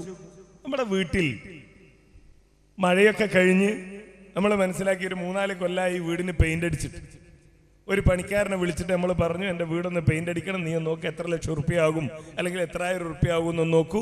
അയാൾ നോക്കി ഒരു സംഖ്യയൊക്കെ പറഞ്ഞു, നമ്മൾ അഡ്വാൻസ് കൊടുത്തിട്ട് പറഞ്ഞു, ശരി തുടങ്ങിക്കോന്നു, നാളെ തന്നെ പണി തുടങ്ങിക്കോന്ന് പറഞ്ഞു. ഞങ്ങൾ നാളെ ഉണ്ടാവില്ല, ഭക്ഷണമൊക്കെ നിങ്ങൾ ഹോട്ടലിൽ പോയി കഴിച്ചാൽ മതി, നിങ്ങൾ തുടങ്ങിക്കോന്ന് പറഞ്ഞു. പണി ഏൽപ്പിച്ച് പിറ്റേന്ന് രാവിലെ നമ്മൾ ആ ഒരു യാത്ര കഴിഞ്ഞ് തിരിച്ചു വരുമ്പോ കാണുന്നു, നമ്മളുടെ വീട്ടിലുള്ള പ്ലംബിംഗ് സിസ്റ്റം മുഴുവൻ മാറ്റി ഏറ്റവും നല്ല വിലപിടിപ്പുള്ള പ്ലംബിംഗ് ഉപകരണങ്ങൾ, പൈപ്പ്, ടാപ്പ്, ഷവർ, ഇതൊക്കെ ഫിറ്റ് ചെയ്തിരിക്കുന്നു. ഒക്കെ നല്ല വിലയുടെ സാധനങ്ങൾ, നല്ല വൃത്തിയിൽ ആര് കണ്ടാലും ആകർഷിക്കുന്ന രൂപത്തിലുള്ള വർക്ക് ചെയ്തു വെച്ചിരിക്കുന്നു. നമ്മൾ എന്ത് പറയും? ഇയാളെ വിളിക്കും പണിക്കാരനെ, അപ്പൊ തന്നെ അയാളെ മൊബൈൽ വിളിക്കും, വാ ഇതെന്താ ചെയ്തത്? ഇത് പ്ലംബിങ്ങിന്റെ ഇത് കണ്ടില്ലേ, എന്ത് നല്ല ടേപ്പാണ്, എന്ത് രസങ്ങൾ. എവിടെയെങ്കിലും ഇങ്ങനെ ഒരു വർക്ക് ചെയ്ത് കണ്ടിട്ടുണ്ടോ? ഇതാരാ നിന്നോട് ചെയ്യാൻ പറഞ്ഞത്? നിന്നോട് ഞാൻ പെയിന്റ് ചെയ്യാനല്ലേ പറഞ്ഞത്? ഈ ടാപ്പും ഈ ഷവറും ഇതൊക്കെ മാറ്റാൻ നിന്നോട് ആരാ പറഞ്ഞത്? അത് കാക്ക, ഞാൻ വളരെ ആത്മാർത്ഥമായി നിങ്ങളോടുള്ള ഇഷ്ടം കൊണ്ട് നിങ്ങളെ വീട് ആര് കണ്ടാലും ഒന്ന് ഇഷ്ടപ്പെടട്ടെ എന്ന് കരുതി ഞാൻ ചെയ്തതാണ്, വളരെ ആത്മാർത്ഥമായിട്ടാണ് ഞാൻ ചെയ്തത് എന്ന് പറഞ്ഞാൽ നമ്മളെന്താ അയാളെ പുറത്തായിട്ട് പറയും, ശരി ആത്മാർത്ഥമായിട്ടാണ് നീ ചെയ്തെങ്കിൽ എത്ര ഉറുപ്പിയായി, അതിന്റെ കാശ് ഞാൻ തരാം എന്ന് പറയോ? നിന്റെ ആത്മാർത്ഥത എന്റെ വീട്ടിലല്ല, എന്റെ വീട്ടിൽ ചെലവാക്കിയാൽ മതി, ഒക്കെ അയച്ചെടുത്ത് കൊണ്ടുപോയിക്കൊള്ളണം എന്ന് പറയൂ. അതേ നമ്മൾ പറയുള്ളൂ. നമ്മളെ വീടിനെ പറ്റി നമ്മളെ കാഴ്ചപ്പാടതാണ്. ആരെങ്കിലും ആത്മാർത്ഥമായിട്ട് എന്തെങ്കിലും ചെയ്താൽ ചെയ്തു, നമ്മൾ പറഞ്ഞതല്ലെങ്കിൽ നമ്മൾ അതിന് കൂലി കൊടുക്കില്ല. പക്ഷെ നമ്മൾ പറയുന്നു, അല്ല പറഞ്ഞില്ലെങ്കിലും അള്ളാന്റെ റസൂല് പറഞ്ഞില്ലെങ്കിലും നമ്മൾ ആത്മാർത്ഥമായി എന്ന് പറഞ്ഞിട്ട് ചില സംഗതി ചെയ്യും, അതിന് അല്ല കൂലി തരണം. തരുമെന്നാണോ അള്ളാന്റെ റസൂല് പറഞ്ഞത്? അല്ല. നമ്മളെപ്പോഴും കേൾക്കാറുള്ള ഒരു സംഭവമുണ്ടല്ലോ, ഇമാം ബുഖാരി ഉദ്ധരിച്ച സംഭവമാണ്. നബി കരീം സല്ലല്ലാഹു അലൈഹി വസല്ലമയുടെ സദസ്സിലേക്ക്, അള്ളാഹുവിന്റെ റസൂലിന്റെ വീട്ടിലേക്ക് 3 സഹാബികൾ വരുന്നു. നബി കരീം സല്ലല്ലാഹു അലൈഹി വസല്ലമ വീട്ടിലില്ല. അള്ളാഹുവിന്റെ റസൂല് പുറത്തു പോയിരിക്കുകയാണ്. അങ്ങനെ പുറത്തു പോയ സമയത്താണ് ഇവർ വരുന്നത്. നബി കരീം സല്ലല്ലാഹു അലൈഹി വസല്ലമയുടെ ഭാര്യയാണ് അവിടെ ഉള്ളത്. അള്ളാഹുവിന്റെ റസൂലിന്റെ ഭാര്യയോട് ഇവർ ചോദിക്കുകയാണ്, എന്തൊക്കെയാണ് നബി സല്ലല്ലാഹു അലൈഹി വസല്ലമയുടെ ഇബാദത്തുകൾ, അള്ളാഹുവിന്റെ റസൂലിന്റെ ആരാധനാ കർമ്മങ്ങൾ എങ്ങനെയാണ്? ഫലമ്മാ ഉഖ്ബിറു, അള്ളാഹുവിന്റെ റസൂലിന്റെ ഇബാദത്തുകളെ പറ്റി നബി കരീം സല്ലല്ലാഹു അലൈഹി വസല്ലമയുടെ ഭാര്യ അങ്ങ് പറഞ്ഞപ്പോ കഅന്നഹും തഖാല്ലുഹാ, ഇവർക്ക് തോന്നി ഇതെന്താ ഇത്, അള്ളാന്റെ റസൂല് ആകെ ഇത്തിരി അമലല്ലേ ചെയ്യുന്നുള്ളൂ, ഇത് വളരെ കുറച്ചല്ലേ ഉള്ളൂ. നബി സല്ലല്ലാഹു അലൈഹി വസല്ലമ ചെയ്യുന്ന ഈ അമലുകൾ വളരെ കുറച്ചല്ലേ ഉള്ളൂ എന്നാണ് അവർക്ക് തോന്നിയത്. ഫഖാലു, എന്നിട്ട് അവരെ ആശ്വാസം കണ്ടെത്തുകയാണ്. എന്താ അവര് പറയുന്നത്? ഐന നഹ്നു മിനൻ നബി സല്ലല്ലാഹു അലൈഹി വസല്ലം ഖദ് ഗുഫിറ ലഹു മാ തഖദ്ദമ മിൻ ദംബിഹി വമാ തഅഖർ. നമ്മൾ എവിടെ നിൽക്കുന്നു? അള്ളാന്റെ റസൂൽ എവിടെ നിൽക്കുന്നു? അള്ളാന്റെ റസൂലിന്റെ എല്ലാ പാപങ്ങളും അള്ളാഹ് പുറത്തു കൊടുത്തതല്ലേ, മഅസൂമല്ലേ അള്ളാന്റെ റസൂല്. അപ്പൊ ഇത്രയൊക്കെ ചെയ്താൽ മതിയാകും. നമ്മളോ, നമ്മളുടെ പാപങ്ങൾ അള്ളാഹ് പുറത്തു തന്നിട്ടില്ല, നമ്മളുടെ പാപങ്ങൾ അള്ളാഹു പുറത്തിട്ടില്ല, നമ്മളാരും മഅസൂമുകളല്ല. അതുകൊണ്ട് തന്നെ നമ്മൾ ഇത്ര ചെയ്താൽ പോരാ, നമ്മൾ അതിനേക്കാളൊക്കെ അധികം ചെയ്യണം. എന്നിട്ട് എന്താ അവര് തീരുമാനിക്കുന്നത്? ഫഖാല അഹദുഹും, അവരിൽ ഒരാള് പറയുകയാണ്, അമ്മാ അന, അതുകൊണ്ട് തന്നെ ഞാൻ എന്താ ചെയ്യാൻ പോകുന്നത് എന്നറിയുമോ? അന ഉസല്ലിൽ ലൈല അബദാ, അന ഉസ്ഫഇന്നി ഉസല്ലിൽ ലൈല അബദാ, ഞാൻ എപ്പോഴും രാത്രി നിസ്കരിക്കും, രാത്രി ഉറങ്ങാതെ ഞാൻ നിസ്കരിക്കും. കാരണം നബി സല്ലല്ലാഹു അലൈഹി വസല്ലം രാത്രി നിസ്കാരം നിർവഹിക്കാറുണ്ട്. ഏതുവരെ? അള്ളാഹുവിന്റെ റസൂലിന്റെ രാത്രി നമസ്കാരം അത് റമളാനിൽ മാത്രമുള്ളതല്ല. നമ്മളൊക്കെ ആ കാലി ഇങ്ങനെ പ്രഖ്യാപിക്കുന്നത് കാത്തു നിൽക്കുകയാണ് പള്ളിയിൽ, അല്ലെ? റമളാൻ 29 അന്ന് കണ്ടോ കണ്ടോ കണ്ടോ കണ്ടില്ലേ, കണ്ടോ കണ്ടില്ലേ, അവിടെ കണ്ടോ ഇവിടെ കണ്ടോ ഒക്കെ ചോദിച്ച് ഇല്ല എന്ന് ഉറപ്പായാൽ പടച്ചോനെ എന്നാ പിന്നെ ഇന്നത്തും കൂടി കിടക്കട്ടെ എന്ന് വിചാരിച്ച് അന്നും കൂടി ആ റമളാൻ 29 അന്ന് രാത്രി നിസ്കാരം നിർവഹിച്ചതിന് ശേഷം ഇന്ന് വരെ രാത്രി നിസ്കാരം നിർവഹിക്കാത്ത ആളുകളാ നമ്മള്. അള്ളാന്റെ റസൂൽ അങ്ങനെ റമളാനിന് മാത്രം ഒരു സ്പെഷ്യൽ നിസ്കാരം പഠിപ്പിച്ചിട്ടില്ല, റമളാനിന് മാത്രം ഒരു പ്രത്യേക നിസ്കാരം പഠിപ്പിച്ചിട്ടില്ല. മറിച്ച് എല്ലാ കാലത്തുമുള്ള രാത്രി നമസ്കാരത്തിന് റമളാനിൽ പ്രത്യേക പ്രതിഫലമുണ്ട്. റമളാനിൽ എല്ലാ ദിവസവുമുള്ള നമസ്കാരത്തിന് ലൈലത്തുൽ ഖദറിന് പ്രത്യേകമായ പുണ്യമുണ്ട് എന്ന് പഠിപ്പിക്കുകയല്ലാതെ റമളാനിൽ മാത്രം ഒരു പ്രത്യേക നിസ്കാരം അലൽ മുസ്തഫ സലാ എന്നൊക്കെ പറഞ്ഞ് നിസ്കരിച്ചോന്ന് അല്ലാഹുവിന്റെ റസൂൽ പഠിപ്പിച്ചിട്ടില്ല. അതവിടെ കിടക്കട്ടെ. അള്ളാന്റെ റസൂൽ നിസ്കരിക്കുകയാണ്. ഹത്താ തരിമത് ഖദമാ, നബി സല്ലല്ലാഹു അലൈഹി വസല്ലമയുടെ കാലിൽ നീര് വരികയാണ് നിന്ന് നിസ്കരിച്ചിട്ട്. നമ്മൾ ആരെങ്കിലും കാലിൽ ഇന്നേ വരെ നീര് വന്നണോ? ഇല്ല. ഉള്ള നീര് പോവുകയേ ചെയ്യുള്ളൂ. കാരണം അതാണ് അല്ലാഹു അക്ബർ. അൽഹംദുലില്ലാഹി റബ്ബിൽ ആലമീൻ അർറഹ്മാനിർ റഹീം മാലികി യൗമിദ്ദീൻ ഇയ്യാക നഅ്ബുദു വഇയ്യാക നസ്തഈൻ ഇഹ്ദിനസ് സിറാത്തൽ മുസ്തഖീം സിറാത്തൽ ലദീന അൻഅംത അലൈഹിം ഗൈറിൽ മഗ്ദൂബി അലൈഹിം വലദ്ദാല്ലീൻ. ബിസ്മില്ലാഹിർ റഹ്മാനിർ റഹീം അർറഹ്മാനു അല്ലമൽ ഖുർആൻ. അല്ലാഹു അക്ബർ. സമീഅല്ലാഹു ലിമൻ ഹമിദ. അല്ലാഹു അക്ബർ. അല്ലേ നബി സല്ലല്ലാഹു അലൈഹി വസല്ലമ പറഞ്ഞ കാക്ക ചോരയിൽ കൊത്തുന്നത് പോലെ നിസ്കരിക്കുന്നവർ എന്നാണ് റസൂൽ പറഞ്ഞത്. കാക്ക ചോര കൊത്തുന്നത് പോലെ നിസ്കരിക്കുന്നവർ അവർക്ക് തുമഈനത്തില്ല, അവർ നിസ്കാരത്തിൽ അടങ്ങി താമസിക്കില്ല എന്ന് അള്ളാഹിന്റെ റസൂൽ പറഞ്ഞ കോലത്തിലാണ് നമ്മളെ നിസ്കാരം. ഇന്നേ വരെ ഈ സുന്നിപ്പള്ളികളിൽ പോയി തറാവീഹ് നിസ്കരിച്ച ഒരു മനുഷ്യൻ പറഞ്ഞിട്ടുണ്ടോ ഹൗ ഇന്ന് നിന്നിട്ട് കാല് വേദനിച്ചു? ഇല്ല. എന്തേ പറയലുള്ളൂ? ഇന്നത്തെ മൊയിലേറെ സ്പീഡ് ഉണ്ടല്ലോ, ബെൻസാണ്, ബെൻസ് എന്ന് പറയും. മറ്റേ അത് പറഞ്ഞാല് മൂപ്പര് പ്രായമൊക്കെ ആയിരുന്നില്ല, അതുകൊണ്ട് ഒരു അംബാസഡർ പോലെയാ പോയത്. വലിയ ഉസ്താദ് അംബാസഡർ പോലെയായിരുന്നു. ഉസ്താദ് മരണപ്പെട്ടപ്പോ ഉസ്താദിന്റെ മോൻ ഉസ്താദായി. ചെറിയ ഉസ്താദ് ബെൻസ്. അങ്ങനെയാ നമ്മൾ പറയാറുള്ളത്. അല്ലാതെ കാലിൽ നീര് വരുന്നത് വരെ നിസ്കരിക്കാറില്ല. ഈ സഹാബി പറയുന്നു, ഞാൻ രാത്രി ഉറങ്ങില്ല. അള്ളാഹുവിന്റെ റസൂല് രാത്രി നിസ്കാരം നിർവഹിക്കുന്നുണ്ടല്ലോ, ഞാൻ ഉറങ്ങാതെ രാത്രി നമസ്കാരം നിർവഹിക്കും. രണ്ടാമത്തെ ആള് പറയുന്നതോ വഖാല ആഖർ അന അസൂമു ദഹ്റ വലാ ഉഫ്തിർ. നബി സല്ലല്ലാഹു അലൈഹി വസല്ലം സുന്നത്ത് നോമ്പ് അനുഷ്ഠിക്കാറുണ്ട്. ഞാൻ ഇനി ഒറ്റ ദിവസവും നോമ്പ് ഒഴിവാക്കൂല, എല്ലാ ദിവസവും ഞാൻ നോമ്പെടുക്കും. പണ്ഡിതന്മാര് പറയുന്നത് കാണാം, ഹറാമായ ദിവസങ്ങളിൽ ഒഴികെ, പെരുന്നാൾ ദിവസങ്ങളിലൊക്കെ ഒഴികെ മറ്റെല്ലാ ദിവസങ്ങളിലും ഞാൻ നോമ്പെടുക്കുമെന്നാണ് രണ്ടാമത്തെയാളുടെ തീരുമാനം. വഖാല ആഖർ, മൂന്നാമത്തെയാള് പറഞ്ഞു അന അഅ്തസിലു നിസാഅ ഫലാ അതസവ്വജു അബദാ. ഞാൻ കല്യാണം കഴിക്കൂല, ഞാൻ കല്യാണം കഴിക്കാതെ ജീവിക്കും. കാരണം എന്താ?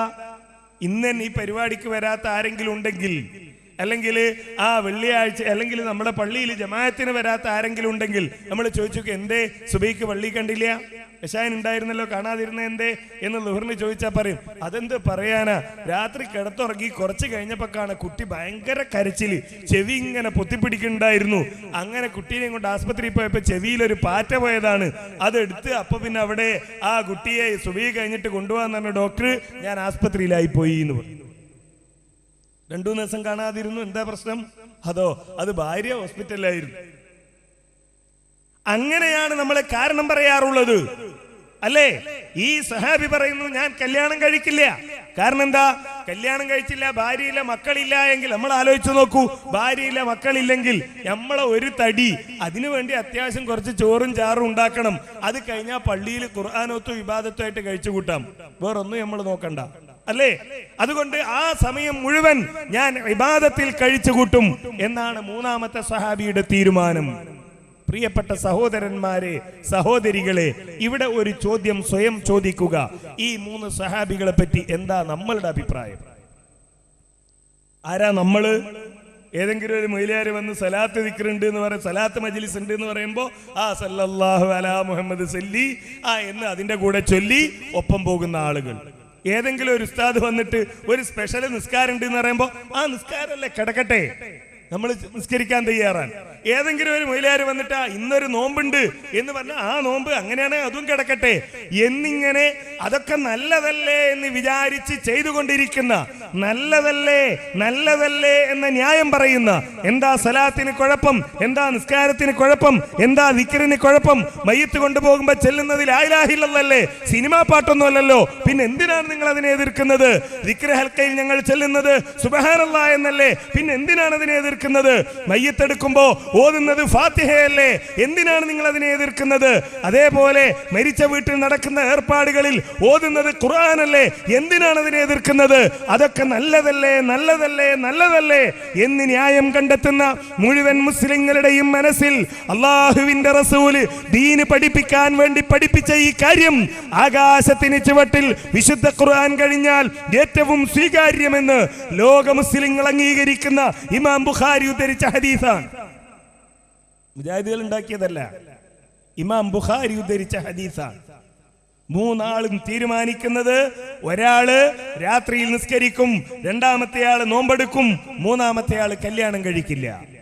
അള്ളാഹുവിന്റെ റസൂൽ വീട്ടിൽ വന്നു. ഭാര്യ പറഞ്ഞു, ഇങ്ങനെ മൂന്നാള് വന്നിരുന്നു, അവരിങ്ങനെയൊക്കെ ചോദിച്ചിരുന്നു, ഞാൻ ഇങ്ങനെ പറഞ്ഞിരുന്നു, അവര് മൂന്നാളും ഇങ്ങനെ തീരുമാനം എടുത്തിട്ടാണ് ഇവിടുന്ന് പോയത്. നബി സല്ലല്ലാഹു അലൈഹി വസല്ലം പള്ളിയിലേക്ക് ചെന്നു. അപ്പൊ ഈ ആളുകൾ അവിടെ പള്ളിയിലുണ്ട്. അള്ളാഹുവിന്റെ റസൂൽ അവരെ വിളിച്ചുകൊണ്ട് ചോദിക്കുകയാണ്, അൻതുമുല്ലദീന ഖുൽതും കദാ വകദാ, അല്ല നിങ്ങളാണോ ഇങ്ങനെയൊക്കെ തീരുമാനം എടുത്തു പോന്നവർ? ഇങ്ങനെയൊക്കെ തീരുമാനമെടുത്തവർ നിങ്ങളെയാണോ? അവര് വിചാരിച്ചു, അല്ലെ, നമ്മളും വിചാരിക്കണ്ട, അള്ളാഹുവിന്റെ റസൂൽ അവരെ പുറത്തൊക്കെ തട്ടി, തിരക്കേടില്ല, നല്ല ആളുകളാണ് നിങ്ങൾ, നിങ്ങളെപ്പോലെ എല്ലാ സഹാബികളും ആയിരുന്നെങ്കിൽ എന്നൊക്കെ അള്ളാഹുവിന്റെ റസൂൽ പറയുന്നതാണ്. എന്നാൽ അള്ളാഹുവിന്റെ റസൂൽ പറഞ്ഞത് എന്താണെന്നറിയുമോ? അമാ വല്ലാഹി, പടച്ച തമ്പുരാനാണ് സത്യം, ഇന്നി ലഅഖ്ശാകും ലില്ലാഹി വഅത്ഖാകും ലഹു, ഇന്നി ലഅഖ്ശാകും ലില്ലാഹി വഅത്ഖാകും ലഹു, അല്ലാഹുവിനെ നിങ്ങളെക്കാളേറെ പേടിക്കുന്നവനാണ് ഞാൻ, അല്ലാഹുവിനോട് നിങ്ങളെക്കാളേറെ തഖ്വയുള്ളവനാണ് ഞാൻ, നിങ്ങളെക്കാളേറെ റബ്ബിനെ ഭയപ്പെടുന്നവനാണ് ഞാൻ, നിങ്ങളെക്കാളേറെ റബ്ബിനോട് തഖ്വയുള്ളവനാണ് ഞാൻ. ലാകിന്നി അസൂമു വഉഫ്തിർ, ഞാൻ എനിക്ക് നോമ്പുള്ള ദിവസങ്ങളുണ്ട്, നോമ്പില്ലാത്ത ദിവസങ്ങളുണ്ട്. വഉസല്ലി വഅർഖുദ്, ഞാൻ രാത്രി നിസ്കരിക്കാറുണ്ട്, കിടന്നുറങ്ങാറുണ്ട്. വതസവ്വജുൻ നിസാ, ഞാൻ സ്ത്രീകളെ വിവാഹം കഴിച്ചിട്ടുമുണ്ട്. നിങ്ങൾ ഈ പറഞ്ഞ മാതിരിയല്ല ഞാൻ നോമ്പെടുക്കും, എനിക്ക് നോമ്പില്ലാത്ത ദിവസമുണ്ട്. കൊല്ലം മുഴുവൻ നോമ്പെടുക്കുന്നവനല്ല ഞാൻ, രാത്രി മുഴുവൻ ഉറങ്ങാതെ നിസ്കരിക്കുന്നവനല്ല ഞാൻ രാത്രി നിസ്കരിക്കും, കിടന്നുറങ്ങും. ഞാൻ കല്യാണം കഴിച്ചിട്ടുണ്ട്, എന്നാലും നിങ്ങൾ ഈ തീരുമാനിച്ചതുണ്ടല്ലോ, അതിന് കുഴപ്പമൊന്നുമില്ല എന്നാണോ?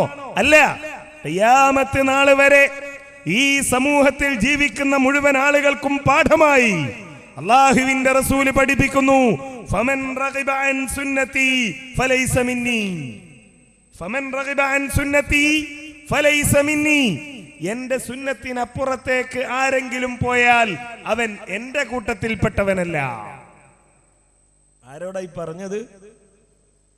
രാത്രിയിൽ ഉറങ്ങാതെ നിസ്കരിക്കുന്നു തീരുമാനിച്ചവനോടാ പറഞ്ഞത്, നീ അങ്ങനെ നിസ്കരിച്ചാൽ നീ എന്റെ കൂട്ടത്തിൽപ്പെട്ടവനല്ല. കൊല്ലത്തിൽ എല്ലാ ദിവസവും അള്ളാന്റെ കൂലി കിട്ടാൻ വേണ്ടി നോമ്പെടുക്കുമെന്ന് തീരുമാനിച്ച സ്വഹാബിയോടാ പറയുന്നത്, നീ അങ്ങനെ നോമ്പെടുത്താൽ എന്റെ കൂട്ടത്തിൽപ്പെട്ടവനല്ല. അള്ളാഹ്ക്ക് ഇബാദത്ത് ചെയ്യാൻ വേണ്ടി പെണ്ണ് കെട്ടൂല എന്ന് തീരുമാനിച്ച സ്വഹാബിയോടാണ് അള്ളാഹുവിന്റെ റസൂല് പറയുന്നത്, അങ്ങനെ നീ തീരുമാനിച്ചാൽ നീ എന്റെ കൂട്ടത്തിൽപ്പെട്ടവനല്ല. ആത്മാർത്ഥത കാണോ കൂലി? അല്ല, അള്ളാഹ് പറഞ്ഞതുപോലെ, അള്ളാന്റെ റസൂല് പറഞ്ഞതുപോലെ ചെയ്യണം. അതാണ് മുജാഹിദുകൾ പറഞ്ഞത്. അപ്പൊ നമ്മളുടെ ആ മാനദണ്ഡം ശരിയല്ല. പിന്നെ പറയുന്ന ഒരു മാനദണ്ഡം എന്താ? നമ്മളെ കാക്കകാരണവന്മാരൊക്കെ ചെയ്തില്ലേ എന്ന്.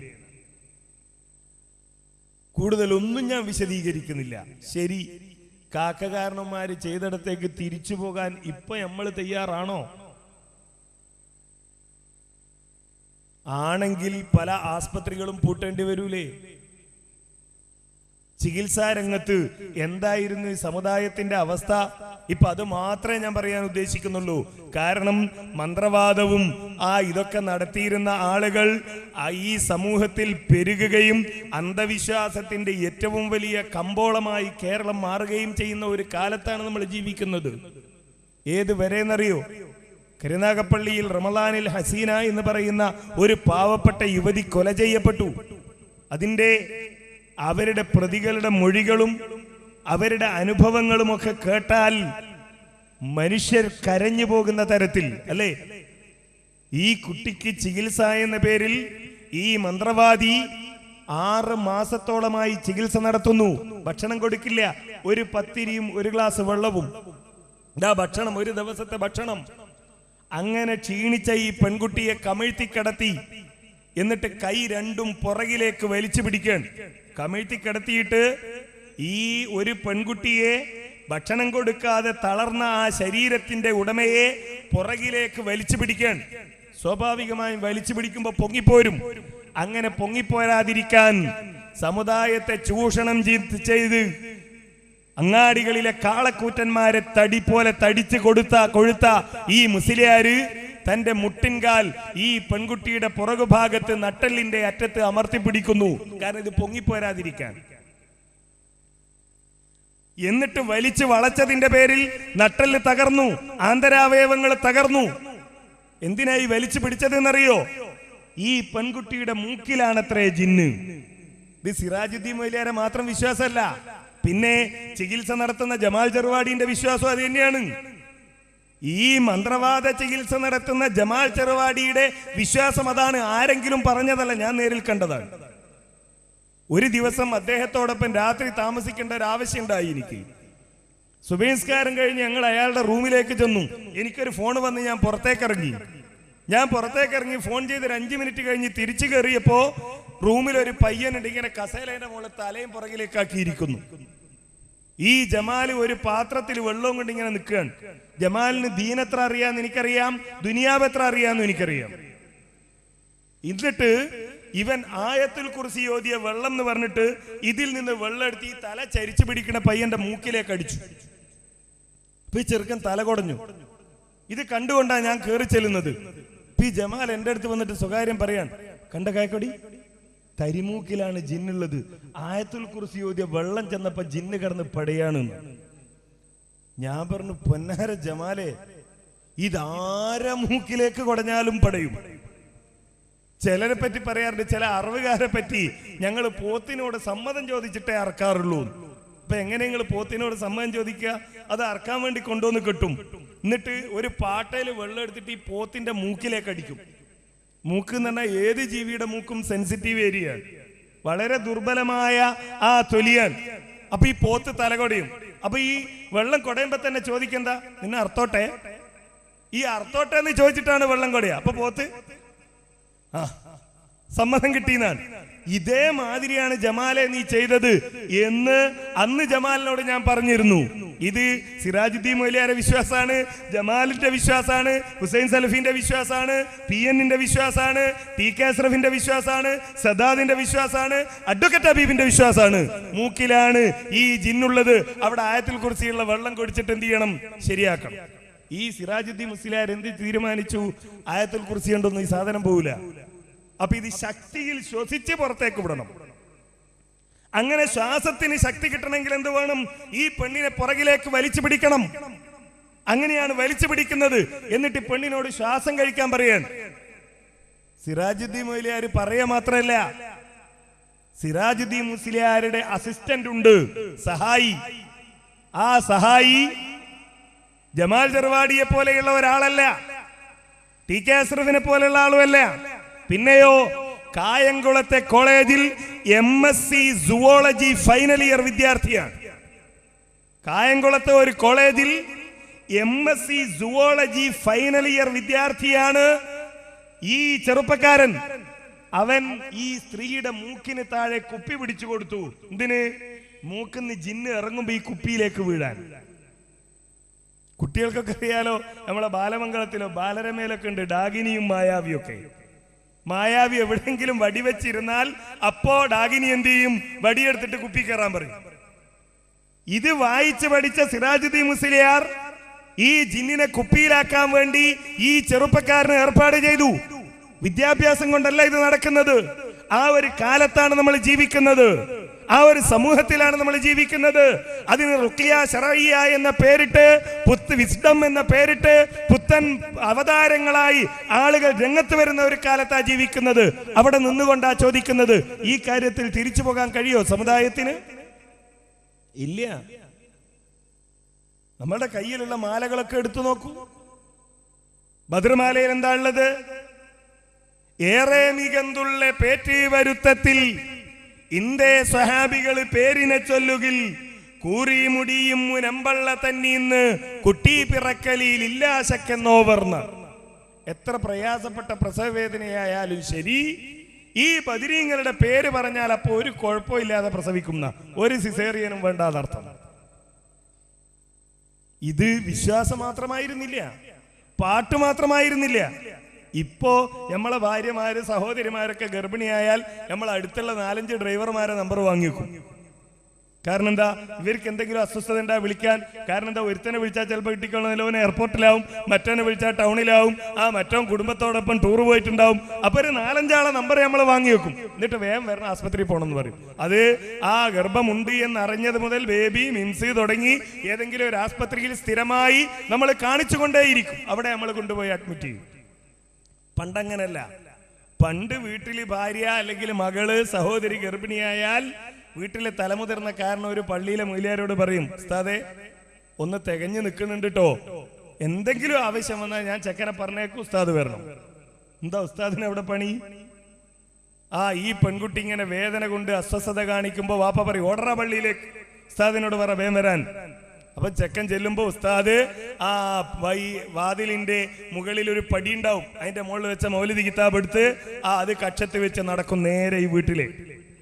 എന്നിട്ട് അവിടെ ചെന്ന് ഈ മുസ്ലിയാർ അയാളുടെ തലയൊക്കെ കഴിക്കും. എന്നിട്ട് ഒരു തല അയാളുടെ കൈ പിടിച്ചിട്ട് മറ്റേ ഭാഗം ജനലിന്റെ ഉള്ളിലൂടെ ഗർഭിണിയായ സ്ത്രീയുടെ കയ്യിലേക്ക് വെച്ചു കൊടുക്കും, അതവിടെ പിടിച്ചോളാൻ. എന്നിട്ട് ഇയാൾ ഇത് പാടാൻ തുടങ്ങും, ബദർമാലയും നഫീസത്ത് മാലയൊക്കെ. ഇന്ന് ഗ്ലൂക്കോസ് ഒക്കെ കയറ്റുന്നതിന് പകരം ഈ മാലയുടെ പവർ ഇയാൾ ഇങ്ങനെ കയറ്റാണ് ഈ തലപ്പാവിന്റെ ഉള്ളിലൂടെ. ഇങ്ങനെ വിശ്വസിച്ചിരുന്ന ഒരു സമുദായം ഉണ്ടായിരുന്നു. ഇന്നും അതൊക്കെ അനുഭവിച്ച, കണ്ട, കേട്ട, അങ്ങനെ ഒരുപാട് വേദനകൾ തിന്ന ആളുകൾ മരിച്ചു തീർന്നിട്ടില്ല നമ്മുടെ സമൂഹത്തിൽ. ഇന്നും ജീവിച്ചിരിക്കുന്നു അത്തരം ആളുകൾ.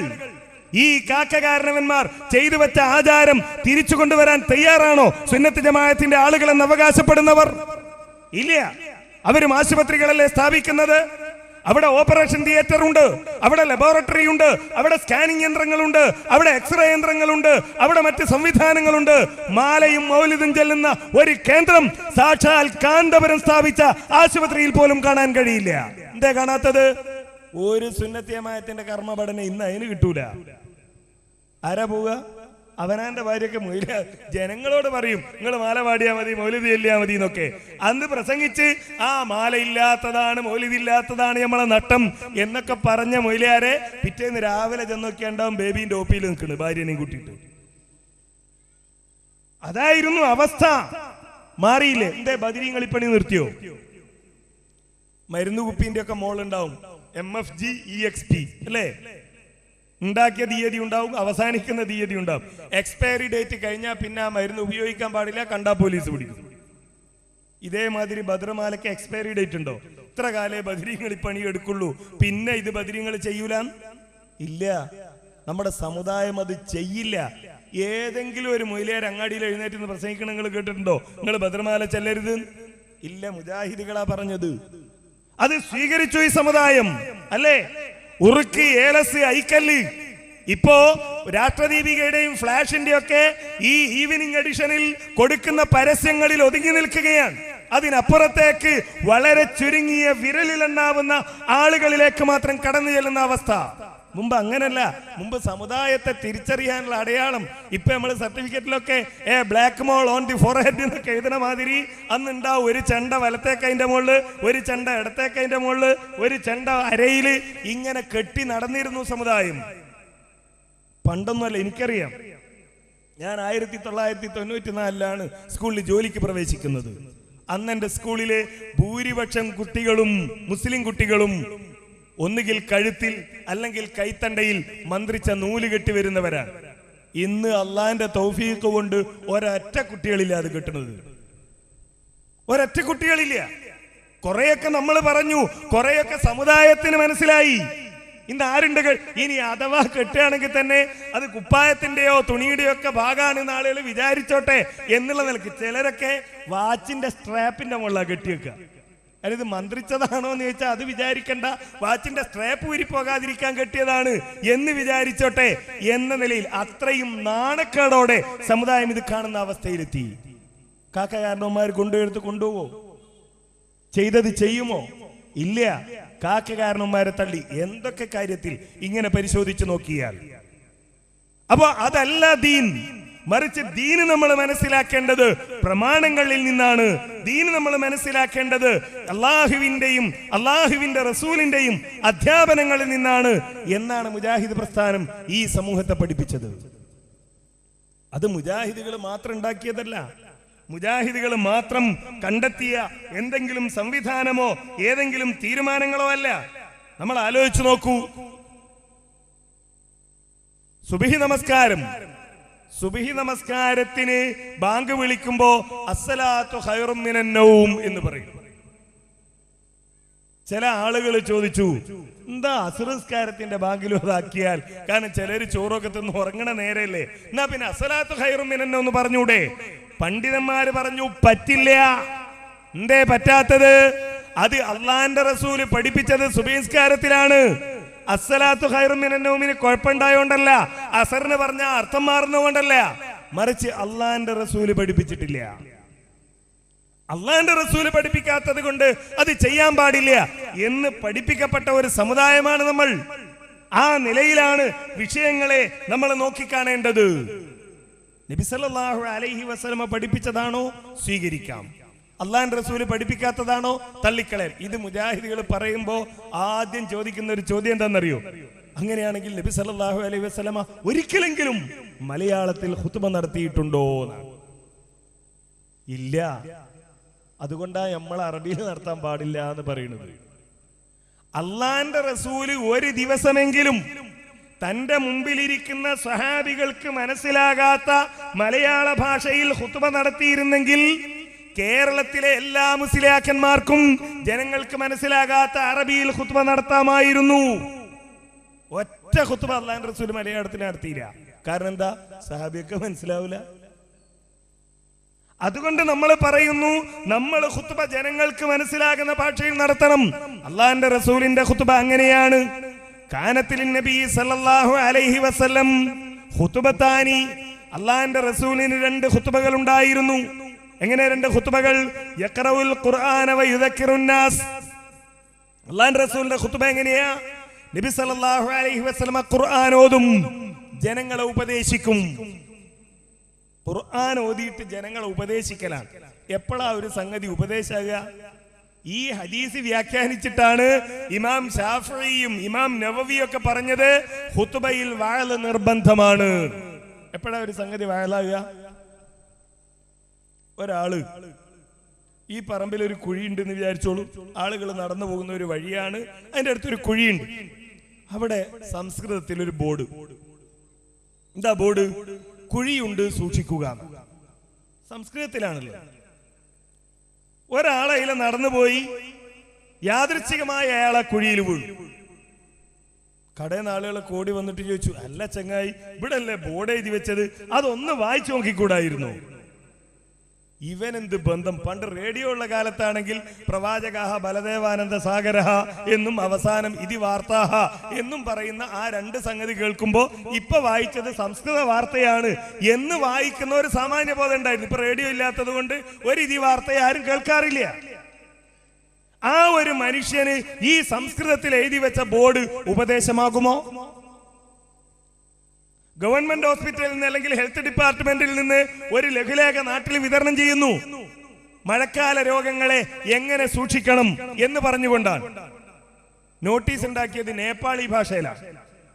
കേരളത്തിലെ വിതരണം ചെയ്തിട്ട് വല്ല കാര്യമുണ്ടോ? ഉപദേശമാവോ? അതനുസരിച്ച് ഇവിടെയുള്ള ജനങ്ങൾക്ക് ജീവിക്കാൻ കഴിയോ? ഇല്ല. അപ്പോ ഒരു കാര്യം ഉപദേശമാകണമെങ്കിൽ കേൾക്കുന്ന ആളുകൾക്കത് മനസ്സിലാകണം. അതാ അള്ളാഹുവിന്റെ റസൂലിന്റെ ഖുതുബ, അതാ മുജാഹിദികൾ പറയുന്നത് ഖുതുബ അങ്ങനെയായിരിക്കണം. അത് പഠിപ്പിക്കാൻ വേണ്ടിയാ. അത് റസൂലിന്റെ ജീവിതത്തിൽ കാണാം. നബി സല്ലല്ലാഹു അലൈഹി വസല്ലം ഖുതുബ നടത്തിക്കൊണ്ടിരിക്കുമ്പോ ഒരു സഹാബി കയറി വന്നു. നബി എവിടെ ഇരുന്നു? നബി സല്ലല്ലാഹു അലൈഹി വസല്ലം ചോദിച്ചു, യാ ഫുലാൻ അസ്വല്ലൈത? സുഹൃത്തെ, നിങ്ങൾ നിസ്കരിച്ചോ? പള്ളി കയറിയ 2 റക്അത്ത് നിസ്കരിക്കണം, അത് നിസ്കരിച്ചോന്നാ? അയാൾ പറഞ്ഞു, ഇല്ല റസൂലെ, നിസ്കരിച്ചിട്ടില്ല. ഖും ഫർഖ റക്അത്തൈൻ, എഴുന്നേൽക്ക്, 2 റക്അത്ത് നിസ്കരിക്ക്. ഖുതുബയിൽ അള്ളാന്റെ റസൂല് പഠിപ്പിക്കുകയാണ്. ഖുതുബയിൽ പഠിപ്പിക്കുകയാണ് ആ നിസ്കാരം. നമ്മൾ നോക്കൂ, ചില ആളുകളുടെയൊക്കെ വിചാരം എന്താണെന്നറിയോ? നബി സല്ലല്ലാഹു അലൈഹി വസല്ലമ നടത്തിയ അതേ ഖുതുബയാണ് നമ്മളെ വെള്ളിയാഴ്ച മിമ്പറിന്റെ മുകളിൽ നിന്ന് വായിക്കണമെന്നാണ്. എന്നാ സംഗതി ഈക്കപ്പള്ളിയിലാണെങ്കിൽ ഈക്കക്കാരുടെ പള്ളിയാണെങ്കിൽ ഇബ്നുൽ ബാത്തത്തിൽ മിസ്രി എന്ന് പറഞ്ഞ ആൾ എഴുതിയ ഖുതുബയാണ്. ഏപ്പിക്കാരുടെ പള്ളിയാണെങ്കിൽ ഇബ്നുൽ ബാത്തത്തിൽ മിസ്രി എഴുതിയ ഖുതുബ നന്നാക്കുന്നു, തെറ്റ് തിരുത്തുന്നു എന്ന് പറഞ്ഞിട്ട് നെല്ലിക്കുത്ത് ഇസ്മായിൽ മുസ്ലിയാർ എഴുതിയ ഖുതുബയാണ്. രണ്ടും അള്ളാന്റെ റസൂലല്ല. ഒന്നുകിൽ ഇബ്നുൽ ബാത്തത്തിൽ മിസ്രിയാണ്, അല്ലെങ്കിൽ നെല്ലിക്കുത്ത് ഇസ്മായിൽ മുസ്ലിയാരാണ്. ഈ രണ്ട് ഖുതുബയാ കേരളത്തിലെ പള്ളികളിലുള്ളത്. അപ്പോ നബി സല്ലല്ലാഹു അലൈഹി വസല്ലമ നടത്തിയ ഖുതുബ അങ്ങനെ തന്നെ നടത്തണം എന്നാണ് ഇസ്ലാമിന്റെ നിയമമെങ്കിൽ നിങ്ങളൊന്ന് ആലോചിച്ച് നോക്കൂ. ഈ പറഞ്ഞ സംഭവം എങ്ങനെ നമ്മൾ നടത്തുക? ആ ഖുതുബ വരുന്ന വെള്ളിയാഴ്ച മുക്രിക്ക ഒരാളെ ഏൽപ്പിക്കണം. ആ ഒരു മുഹമ്മദിനെ അല്ലെങ്കിൽ ഒരു മുഹമ്മദിനെ ഏൽപ്പിക്കണം. മുഹമ്മദെ, ഇന്ന് ഇജ് നേരത്തെ വരാൻ പാടില്ലട്ടോ. ഇമാമ് ഖുതുബ തുടക്കി കുറച്ച് കഴിഞ്ഞിട്ടേ ഇജ് വരാൻ പാടുള്ളൂ. എന്നിട്ട് ആ തൂണിന്റെ അടുത്ത് ഇമാമ് കാണുന്ന കോലത്തിൽ അവിടെ ഇരിക്കണം. ആ ഓക്കെ, ഞാൻ അങ്ങനെ ചെയ്തോളാം. ഈ മുക്രിക്ക ചെന്നിട്ട് ഇമാമിനോട് പറയും, ഇന്ന് വരുന്ന ആളെ പേര് മുഹമ്മദ് എന്നാട്ടോ. അയാൾ വരും, ആ ഒരു വെള്ള തലയെ കെട്ടും, ഒരു കയ്യിലൊരു റേഡോ വാച്ചോ ഒക്കെ ഉണ്ടാവും. അങ്ങനെയാണ് അയാൾക്ക് കാണാനുള്ള അടയാളം. ആ തൂണിന്റെ അടുത്താണ് ഇരിക്കുക. ആ ഓക്കെ. അപ്പൊ ഇമാം ഇങ്ങനെ ഖുതുബ നടത്തുമ്പോ നമ്മളെ മുഹമ്മദ് കേറി വരും, തൂണിന്റെ അടുത്തിരിക്കും. അപ്പൊ ഇമാം, യാ മുഹമ്മദ് അസല്ലൈതാ, മുഹമ്മദേ നീ നിസ്കരിച്ചോ? അപ്പൊ മുഹമ്മദ് എഴുന്നേറ്റ് ലാ. അപ്പൊ ഉസ്താദ് ഖും ഫർക റകഅതൈൻ, എണീക്ക് 2 റകഅത്ത് നിസ്കരിക്കും. ഇങ്ങനെ ഒരു ഖുതുബ ഇസ്ലാമിൽ ഉണ്ടാവോ? നബി സല്ലല്ലാഹു അലൈഹി വസല്ലമ നടത്തിയ ഖുതുബ അങ്ങനെ തന്നെ നമ്മൾ നടത്തണമെങ്കിൽ ഇങ്ങനെ ഒരു ഏർപ്പാട് വേണ്ടേ? അള്ളാന്റെ റസൂല് അങ്ങനെ ഒരു ഏർപ്പാട് പഠിപ്പിച്ചില്ല. കാരണം എന്താ? അത് പ്രായോഗികമല്ല. അബൂബക്കർ സിദ്ദീഖ് റളിയല്ലാഹു അൻഹു പഠിപ്പിച്ചില്ല. മൗലവിമാര് ചോദിക്കണം, എന്താ അള്ളാന്റെ റസൂല് കൊടുത്ത അതേ ബാങ്കല്ലേ? അതേ ബാങ്കാണ്. അള്ളാന്റെ റസൂൽ ഓതിയ അതേ ഫാത്തിഹയല്ലേ? അതേ ഫാത്തിഹയാണ്. അള്ളാന്റെ റസൂല് നടത്തിയ അതേ സലാത്തല്ലേ? അതേ സലാത്താണ്. പക്ഷേ അള്ളാന്റെ റസൂല് നടത്തിയ ഖുതുബ അതേപോലെ നടത്താൻ ഈ സമുദായത്തോട് പറഞ്ഞില്ല. അത് നടത്തിയ ഒട്ട് പ്രായോഗികമല്ല. ഇപ്പൊ പറഞ്ഞ പോലത്തെ ഒരുപാട് അടങ്ങാറുണ്ടാവും നബി സല്ലല്ലാഹു അലൈഹി വസല്ലമയുടെ ഖുതുബ നോക്കിയാൽ. അപ്പൊ ചോദ്യം എന്താ? എന്നാലും അറബി ശരി, ഖുതുബ അറബിയിലാണ് അള്ളാന്റെ റസൂല് നടത്തിയത്. അതുകൊണ്ട് നമ്മൾ നമ്മുടെ ഖുതുബയും അറബിയിലാക്കണം. റസൂല് ബാങ്ക് കൊടുത്തത് അറബിയിലാണ്, ആ അറബിയിലാണ് നമ്മൾ ബാങ്ക് കൊടുക്കുന്നത്. റസൂല് ഫാത്തിഹ ഓതിയത് അറബിയിലാണ്, ആ അറബിയിലാണ് നമ്മൾ ഫാത്തിഹ ഓതുന്നത്. റസൂല് സമി അല്ലാഹു ലിമൻ ഹമിദ എന്ന് പറഞ്ഞത് അറബിയിലാണ്, ആ അറബിയിലാണ് നമ്മൾ സമി അല്ലാഹു ലിമൻ ഹമിദ എന്ന് പറയുന്നത്. ഖുതുബ മാത്രം എങ്ങനെ മലയാളത്തിലാക്കും? ശരി, അത് അറബിയിലാക്കാൻ പറ്റുമോ? കുറെ കാലമായല്ലോ അല്ലാഹു അക്ബർ എന്നുള്ള ബാങ്ക് കേൾക്കാൻ തുടങ്ങിയിട്ട്. ഒരു മൊയ്ലിയാർക്ക് തോന്നി അല്ലാഹു എന്ന് പറഞ്ഞാലും അർറഹ്മാനു എന്ന് പറഞ്ഞാലും അല്ലാഹ് തന്നെയല്ലേ. ഇപ്പൊ ഒരു മൊയ്ലിയാരെ ബാങ്ക് അർറഹ്മാനു അക്ബർ, അർറഹ്മാനു അക്ബർ, അർറഹ്മാനു അക്ബർ, അർറഹ്മാനു അക്ബർ. കമ്മിറ്റിക്കാരെ കോടി മൊയ്ലിയാരെ കോളർക്ക് പിടിച്ചു. എന്താണ് നിങ്ങളെന്താ ഇങ്ങനെ? ഇതുവരെ അല്ലാഹു അക്ബർ എന്നല്ലേ? അല്ലാഹു എന്ന് പറഞ്ഞാലും അർറഹ്മാനു എന്ന് പറഞ്ഞാലും ഒന്ന് തന്നെയല്ലേ? അറബി തന്നെയല്ലേ ഞാൻ പറഞ്ഞത് എന്ന് മൊയ്ലിയാര് പറഞ്ഞാൽ ശരിയാ, ഉസ്താദ് പറഞ്ഞത് ശരിയാ, ഞങ്ങൾ കൊടുത്തോ. അപ്പൊ മൊയ്ലിയാര് അശ്ഹദു അന്ന മുസ്തഫ റസൂലുള്ളാഹ്, മുഹമ്മദ് നബീന്റെ പേരല്ലേ മുസ്തഫ എന്ന്, അത് പറഞ്ഞൂടെ? സമ്മതിക്കോ? ഇല്ല. അറബിയിലാക്കാൻ പറ്റുമോ? സമിഅല്ലാഹു ലിമൻ ഹമിദ എന്ന് പറഞ്ഞതിന് പകരം സമിയർ റബ്ബു ലിമൻ ഹമിദ, സമിയൽ ഖുദ്ദൂസ് ലിമൻ ഹമിദ, സമിയൽ മുഹൈമിനു ലിമൻ ഹമിദ എന്ന് അള്ളാന്റെ 99 പേര് വെച്ച് പറഞ്ഞാലും സമ്മതിക്കൂല. സമിഅല്ലാഹു ലിമൻ ഹമിദ എന്ന് പറയണം. അറബിയ മതിയോ? പോരാ. അള്ളാന്റെ റസൂല് പഠിപ്പിച്ചത് അതേപോലെ ചെയ്യണം. അതുപോലെ ഖുതുബക്ക് പഠിപ്പിച്ചോ? പഠിപ്പിച്ചില്ല. അള്ളാന്റെ റസൂല് നടത്തിയ അതേ ഖുതുബയാണോ അബൂബക്കർ സിദ്ദീഖ് റളിയല്ലാഹു അൻഹു നടത്തിയത്? അല്ല. അങ്ങനെയാണെങ്കിൽ നമ്മളിവിടെ മുഹമ്മദിനെ ഹാജരാക്കിയത് പോലെ ഹാജരാക്കേണ്ടി വരും. ഒരിക്കലും റസൂല് ഖുതുബ നടത്താൻ ഒരു അയറാബി വന്നിട്ട് പറഞ്ഞു, അള്ളാന്റെ റസൂലേ ഇതെന്തൊരു വരൾച്ചയാണ്, മഴയില്ല, അങ്ങൊന്ന് മഴക്ക് വേണ്ടി തേടണം, അങ്ങൊന്ന് മഴക്ക് വേണ്ടി തേടണം എന്ന് പറഞ്ഞപ്പോ നബി സല്ലല്ലാഹു അലൈഹി വസല്ലം മിമ്പറിന്റെ മുകളിൽ നിന്ന് കൈ ഉയർത്തി പ്രാർത്ഥിച്ചു. റസൂല് മിമ്പറിൽ നിന്ന് ഇറങ്ങുന്നതിന് മുമ്പ് സഹാബത്ത് പറയുന്നു, ഓലയുടെ വിടവിലൂടെ വെള്ളമുറ്റി റസൂലിന്റെ താടിയിലൂടെ അതിങ്ങനെ ഉറ്റിയിറങ്ങി. മഴയോട് മഴ. പിറ്റത്തെ വെള്ളിയാഴ്ച ഇയാള് വന്നിട്ട് പറഞ്ഞു, റസൂലെ ഇതെന്തൊരു മഴ, ഇതൊന്ന് നിക്കണം, ഇതൊന്ന് നിക്കണം. റസൂല് പറഞ്ഞു, അല്ലാഹുമ്മ ഹവാലൈനാ ലാ അലൈനാ, റസൂലെ അല്ലാഹ് പഠിച്ചോനെ ഞങ്ങൾക്ക് മതി, ഇനി ഞങ്ങളെ ചുറ്റും പെയ്യിച്ചാ മതി. ഇത് നമ്മളെ ഖുതുബയിൽ എടുത്താൽ എങ്ങനെ ഉണ്ടാവും? നമ്മളെ ഇപ്പോഴത്തെ ഖുത്ബ എങ്ങനെയാന്ന് ചോദിച്ചാൽ ഓരോ മാസത്തേക്കും 5 ഖുത്ബയാണ്. ഒരു മാസത്തിൽ 5 വെള്ളിയാഴ്ച മാക്സിമം ഉണ്ടാവുമെന്ന് കണക്കാക്കി 5 ഖുത്ബയാണ്. അതിൽ വരുന്നൊരു പരമാബദ്ധം എന്താന്ന് വെച്ചാൽ നിങ്ങൾക്ക് കാണാം. അടുത്ത മാസങ്ങൾ കാത്തിരുന്നോ, ദുൽഹിജ്ജ മാസത്തെ 2ാമത്തെ വെള്ളിയാഴ്ച ഖുത്ബങ്ങൾ നോക്കിയാൽ മതി. ഈ ദുൽഹിജ്ജ മാസത്തിലെ 2ാമത്തെ വെള്ളിയാഴ്ച ചിലപ്പോ പെരുന്നാൾ കഴിഞ്ഞിട്ടാവും, ബലിപെരുന്നാൾ കഴിഞ്ഞിട്ടാവുമല്ലോ വെള്ളിയാഴ്ച. അങ്ങനെ വെള്ളിയാഴ്ച വന്നാൽ അന്ന് പെരുന്നാൾ വ്യാഴാഴ്ചയായി വെള്ളിയാഴ്ച നമ്മൾ പള്ളിയിൽ ചെന്നാൽ ഇമാമ് പറയുന്നതെന്നറിയോ,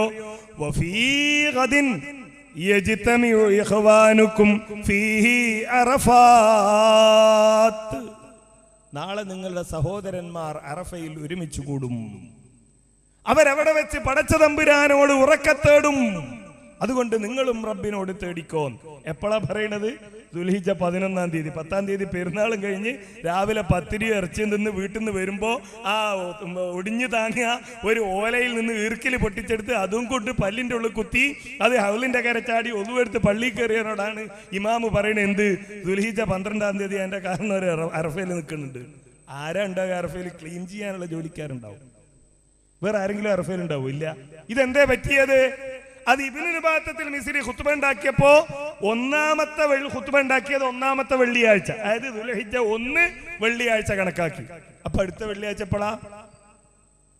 ദുൽഹിജ്ജ 8-ാം തീയതി. അപ്പൊ പിറ്റേന്നതാ ദുൽഹിജ്ജ 9-ാം തീയതി. അതാണ് അയാൾ എഴുതി വെച്ചത്. അത് ഇപ്പോഴും നമ്മളെ നാട്ടിൽ ഓതുന്നു. അത് ദുൽഹിജ്ജ 10-ാം തീയതി ഓതുന്നു, 11-ന് ഓതുന്നു നമ്മളെ നാട്ടിലുള്ള ആളുകൾ.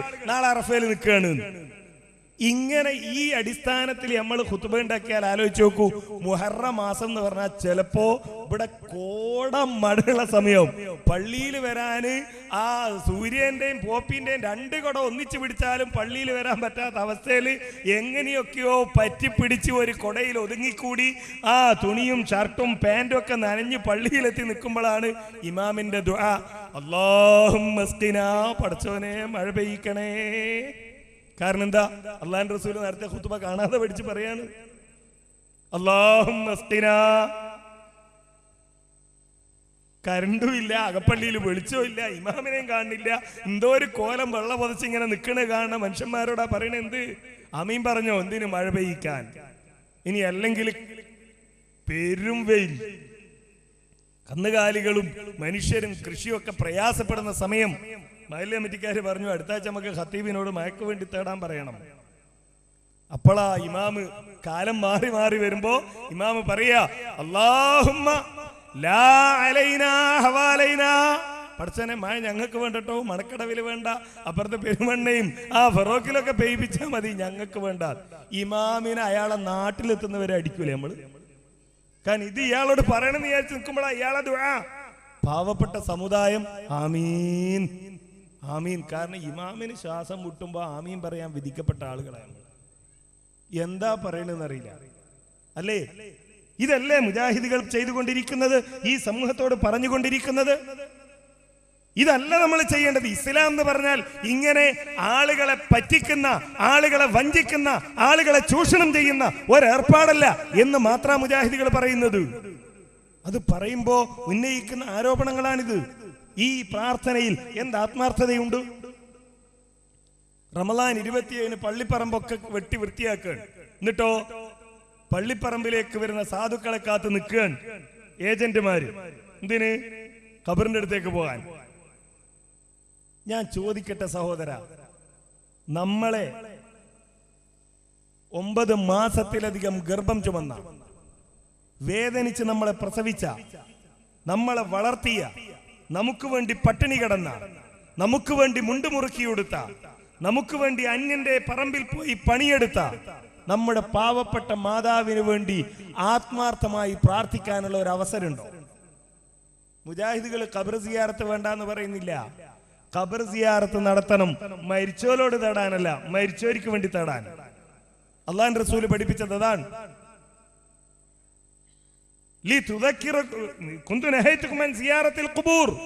ഖബർ സിയാറത്ത് ഞാൻ നിങ്ങൾക്ക് വിലക്കിയിരുന്നു.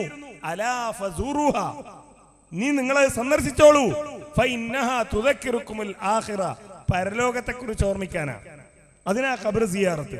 ഇവിടുന്ന് മടവൂരേക്ക് പോകുന്നവനോട്, ചെറുവണ്ണൂരേക്ക് പോകുന്നവനോട്, ഏർവാടിയും മുത്തുപ്പേട്ടയും നാഗൂരും പോകുന്നവനോട് ചോദിച്ചു നോക്കൂ, എന്തിനാ പോണത്? സിയാറത്തിന് പോവാ. എന്തിനാ സിയാറത്ത്? മോളെ പ്രസവം എടുത്തിട്ടുണ്ട്, പരലോകത്തിന്റെ കാര്യ. അല്ലെ മോൻ 10ാം ക്ലാസ്സിലാണ്, പരീക്ഷ എടുത്തു, അല്ലെങ്കിൽ ഒരു വിസ വന്നിട്ടുണ്ട്, അല്ലെങ്കിൽ വിസ വരാനുണ്ട്. ഇങ്ങനെ ദുനിയാവിന്റെ പ്രയാസങ്ങൾ പരിഹരിക്കാനല്ല ഖബർ സിയാറത്ത് നടത്താൻ പറഞ്ഞത്, പരലോകത്തിന് വേണ്ടിയാണ്.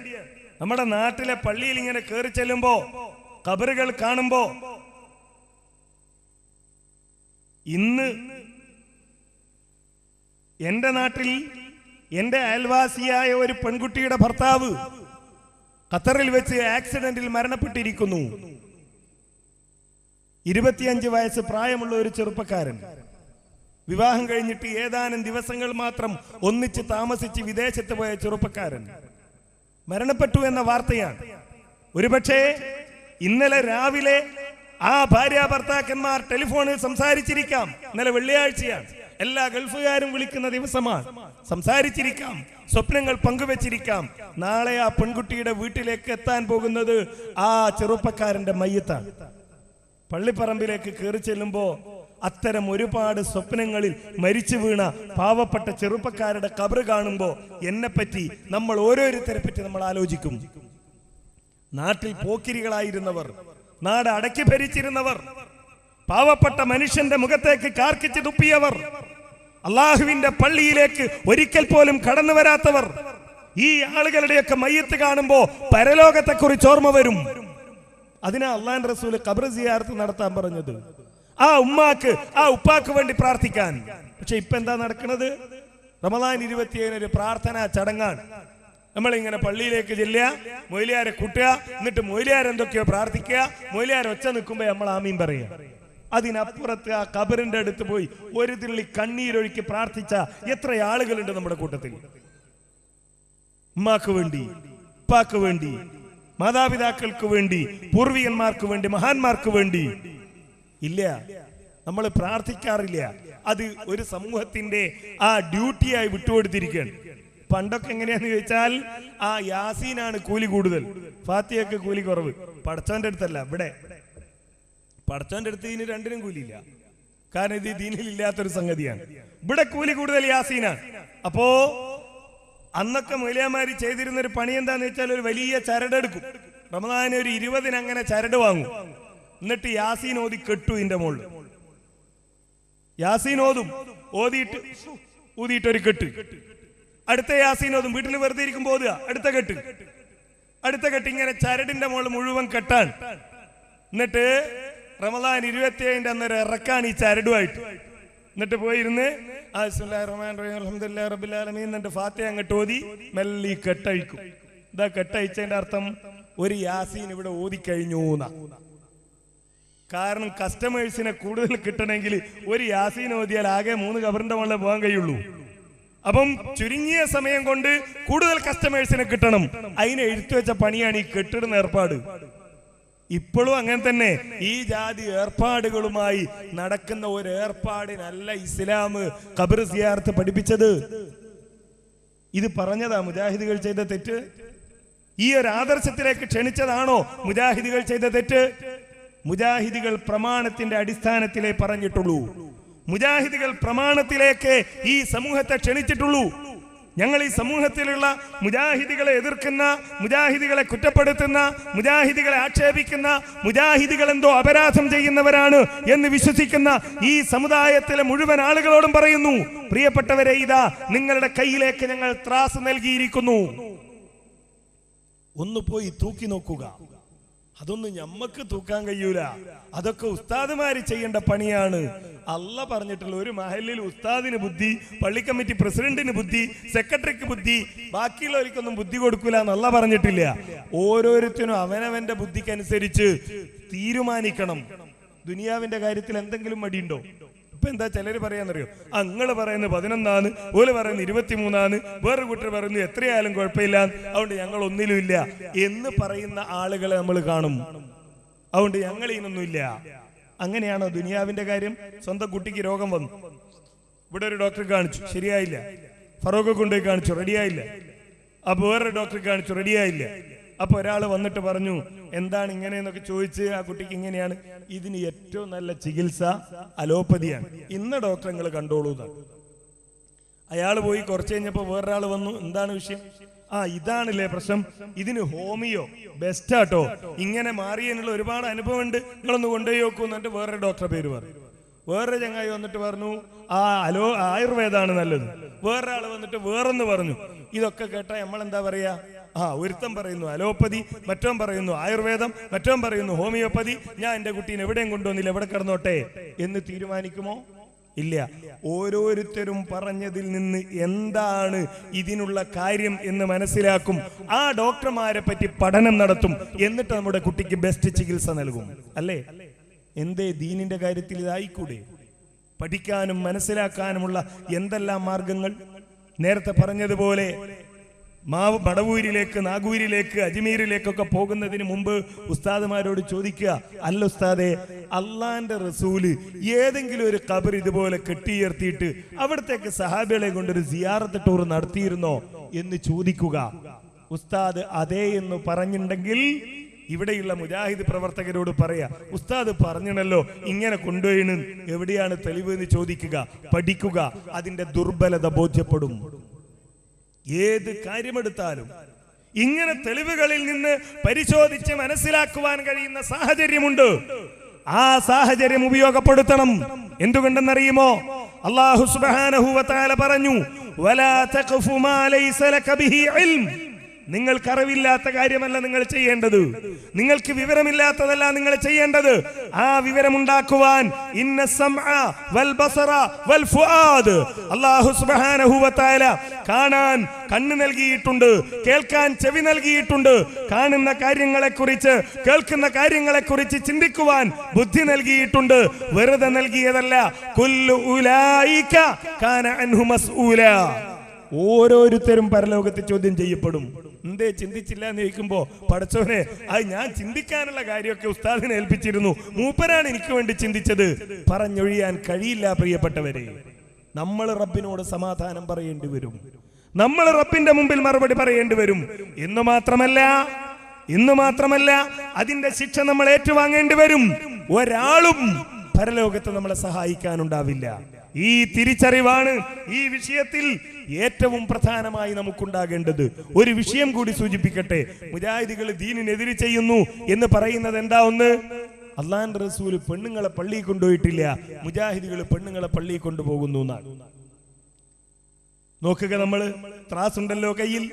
ഇമാം ബുഖാരി ഉദ്ധരിക്കുന്ന ഹദീസ്, ആയിഷ റളിയല്ലാഹു അൻഹ പറയുന്നു, കുന്ന നിസാഉൽ മുഅ്മിനാതി യശ്ഹദന മഅ റസൂലില്ലാഹി സ്വല്ലല്ലാഹു അലൈഹി വസല്ലം സ്വലാത്തൽ ഫജ്രി മുതലഫിയാതിൻ ബിമുറൂതിഹിന്ന ثم ينقلبن الى بيوتهن حين يقلين الصلاه. ഇതാ ഞങ്ങൾ മുജാഹിദികൾ പറയുന്ന ത്രാസ്, മുജാഹിദികൾ പറയുന്ന അളവുകോൽ, മുജാഹിദികൾ പറയുന്ന മാനദണ്ഡം. ഇമാം ബുഖാരി ഉദ്ധരിച്ച ഹദീസ് എന്താ പറയുന്നത്? കുന്ന നിസാഉൽ മുഅ്മിനാത്ത്, സത്യവിശ്വാസിനികളായ സ്ത്രീകളുടെ കൂട്ടത്തിലെ ഏറ്റവും ശ്രേഷ്ഠകളായ സ്ത്രീകൾ, അള്ളാന്റെ റസൂലിന്റെ ഭാര്യമാരും പെൺമക്കളും സഹാബിമാരുടെ ഭാര്യമാരും അടക്കമുള്ള സത്യവിശ്വാസിനികളായ സ്ത്രീകൾ യശ്ഹദിന മഅ റസൂലില്ലാഹി സ്വല്ലല്ലാഹു അലൈഹി വസല്ലം സ്വലാത്തൽ ഫജ്രി, സുബഹി നിസ്കാരത്തിന് അവർ പള്ളിയിൽ പോകും. മൂടുപടം അണിഞ്ഞുകൊണ്ടാ പോവുക. ഹിജാബിന്റെ അകത്തൊക്കെ ഇറങ്ങിയിട്ടായി പോണത്. മൂടുപടം അണിഞ്ഞുകൊണ്ടാണ് പോയിരുന്നത്. നിസ്കാരം കഴിഞ്ഞാൽ നിസ്കാരം കഴിഞ്ഞാൽ അവരവരുടെ വീടുകളിലേക്ക് തിരിച്ചു പോകും. ആയിഷ റളിയല്ലാഹു അൻഹയെ പഠിപ്പിക്കുന്നത്. ഈ ഹദീസ് വിശദീകരിച്ചുകൊണ്ട് ഇമാം ഇബ്നു ഹജർ അസ്ഖലാനി റഹിമഹുല്ലാഹ്, ഇബ്നു ഹജർ അസ്ഖലാനി എന്ന് പറഞ്ഞാൽ കേരള നിദവത്തുൽ മുജാഹിദീന്റെ പ്രസിഡന്റ് അല്ല, KJUവിന്റെ പ്രസിഡന്റ് അല്ല, മറിച്ച് ഇമാം ബുഖാരിയുടെ സ്വഹീഹായ ഹദീസുകൾക്ക് വ്യാഖ്യാനം നൽകിയ കൂട്ടത്തിൽ ലോകം അംഗീകരിക്കുന്ന പണ്ഡിതനാണ് അദ്ദേഹം. മുജാഹിദികളെ മാത്രം അംഗീകരിക്കുന്ന പണ്ഡിതനല്ല. അദ്ദേഹം പറയുന്നു, വഫിൽ ഹദീസി, ഈ ഹദീസിൽ തെളിവുണ്ട്, ജവാസു ഖുറൂജിൻ നിസായി ഇലൽ മസാജിദി, സ്ത്രീകൾക്ക് പള്ളിയിലെ ഇലൽ മസാജിദി ലിശുഹൂദി സ്വലാത്തി, നിസ്കാരത്തിൽ പങ്കെടുക്കുവാൻ വേണ്ടി സ്ത്രീകൾക്ക് പള്ളിയിലേക്ക് പോകൽ അനുവദനീയമാണ് എന്ന് ഈ ഹദീസിൽ നിന്ന് മനസ്സിലാക്കാം. ഇതല്ലേ മുജാഹിദികൾ പറഞ്ഞിട്ടുള്ളൂ. ഇതേ മുജാഹിദികൾ പറഞ്ഞിട്ടുള്ളൂ സ്ത്രീകൾക്ക് പള്ളിയിൽ പോകൽ അനുവദനീയമാണ്. അള്ളാഹിന്റെ റസൂൽ അത് അനുവദിച്ചത് അത് പുണ്യകർമ്മമായത് കൊണ്ടാണ്, അതുകൊണ്ട് തന്നെ അത് അനുവദനീയമാണ്, അത് പുണ്യകർമ്മമാണ് എന്ന് മുജാഹിദുകൾ പറഞ്ഞു.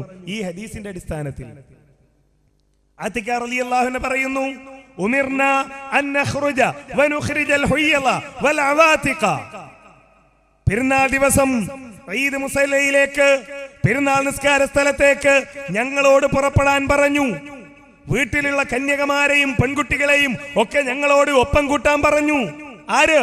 അള്ളാഹുവിന്റെ റസൂല് പറഞ്ഞു, ഈ പെൺകുട്ടികളെ ആർത്തവകാരികളെ പോലും ഈദ് മുസല്ലയിലേക്ക് കൊണ്ടുവരിക. വഅമ്മൽ ഹുയ്യളു, ആർത്തവകാരികൾ ഫയഅ്തസിൽന മുസല്ലാഹും, നമസ്കാര സ്ഥലത്തിൽ നിന്ന് അവര് മാറി നിൽക്കും, അവര് നമസ്കരിക്കില്ല. വയസ്യദിന ജമാഅത്തുൽ മുസ്ലിമീൻ, അവര് മുസ്ലിങ്ങളുടെ ആ ജമാഅത്തിന് സാക്ഷിയാകും. അങ്ങനെ ഈ സ്ത്രീകൾ ഒന്നടങ്കം പെരുന്നാൾ നമസ്കാര സ്ഥലത്തേക്ക് പോയിരുന്നു. നബി സല്ലല്ലാഹു അലൈഹി വസല്ലമയുടെ കാലത്ത് നടന്നതാണ്. അതാണ് മുജാഹിദുകൾ പറയുന്നത് നമ്മളുടെ പള്ളികളിലേക്ക് സ്ത്രീകൾക്ക് പോകാം. ഇപ്പൊ എന്തായി എന്ന് വെച്ചാൽ, പണ്ട് NP അബ്ദുൽ ഖാദർ മൗലവി പറയാറുണ്ടായിരുന്നു, ഖുതുബ അറബിയിൽ വേണോ മലയാളത്തിൽ വേണോ എന്നുള്ളതിന് ഏതാണ്ട് ഒരു അടിന്റെ വ്യത്യാസമേ ഉള്ളൂ. എന്താ സംഭവം എന്ന് വെച്ചാൽ, താഴത്തുനിന്ന് മലയാളത്തിൽ പറയും, വെള്ളിയാഴ്ച എല്ലാവരും വന്ന് പള്ളിയിൽ ഇരുന്നാൽ ഇമാമ് താഴത്തുനിന്ന് മലയാളത്തിൽ ഒരു തറപ്രസംഗാണ്. അത് കഴിഞ്ഞിട്ട് നേരെ കുറച്ച് മേലെ കയറിയിട്ട് ആ അറബിയിൽ. ഇതേമാതിരി ഇപ്പൊ എല്ലാ പള്ളിയുടെ മുമ്പിൽ എന്താ, യാത്രക്കാരായ സ്ത്രീകൾക്ക് അല്ലേ? അള്ളാഹുവിന്റെ റസൂലിന്റെ കാലത്ത് അങ്ങനെ ഒരു ബോർഡ് ഉണ്ടോ പള്ളിന്റെ മുമ്പിൽ? മദീനത്തെ പള്ളിന്റെ മുമ്പിൽ യാത്രക്കാരായ സ്ത്രീകൾക്ക് നിസ്കരിക്കാനുള്ള സൗകര്യം ഇല്ല. ആ പള്ളിയിൽ സ്ത്രീകൾ ഉണ്ടായി. ആ പള്ളിയിൽ സ്ത്രീകൾ കുട്ടികളുടെ പിന്നിൽ സഫു നിന്നു. മുന്നിൽ പുരുഷന്മാർ, പിന്നിൽ കുട്ടികൾ, അതിന് പിന്നിൽ സ്ത്രീകൾ. അങ്ങനെ സഫു നിന്നു. ഏത് വരെന്നറിയോ? നബി സല്ലല്ലാഹു അലൈഹി വസല്ലമയുടെ കാലത്ത് ദരിദ്രരായ സ്വഹാബികൾ അവരുടെ ഉടുവസ്ത്രം, ഒരു ചെറിയ തുണിയാ ഉടുക്കാനുണ്ടാകുക, അതിങ്ങനെ പെരടിയിലേക്ക് കയറ്റി കെട്ടും, പെരടി മറക്കാൻ വേണ്ടി നിസ്കാരത്തിൽ. അപ്പൊ താഴത്തുനിന്ന് ഇത് ഉയരും. സഹാബികൾ പരാതി പറഞ്ഞു, അള്ളാന്റെ റസൂലെ, ഞങ്ങളുടെ നഗ്നത കാണാൻ സാധ്യതയുണ്ടോ? പുറകിൽ നിൽക്കുന്ന സ്ത്രീകൾ.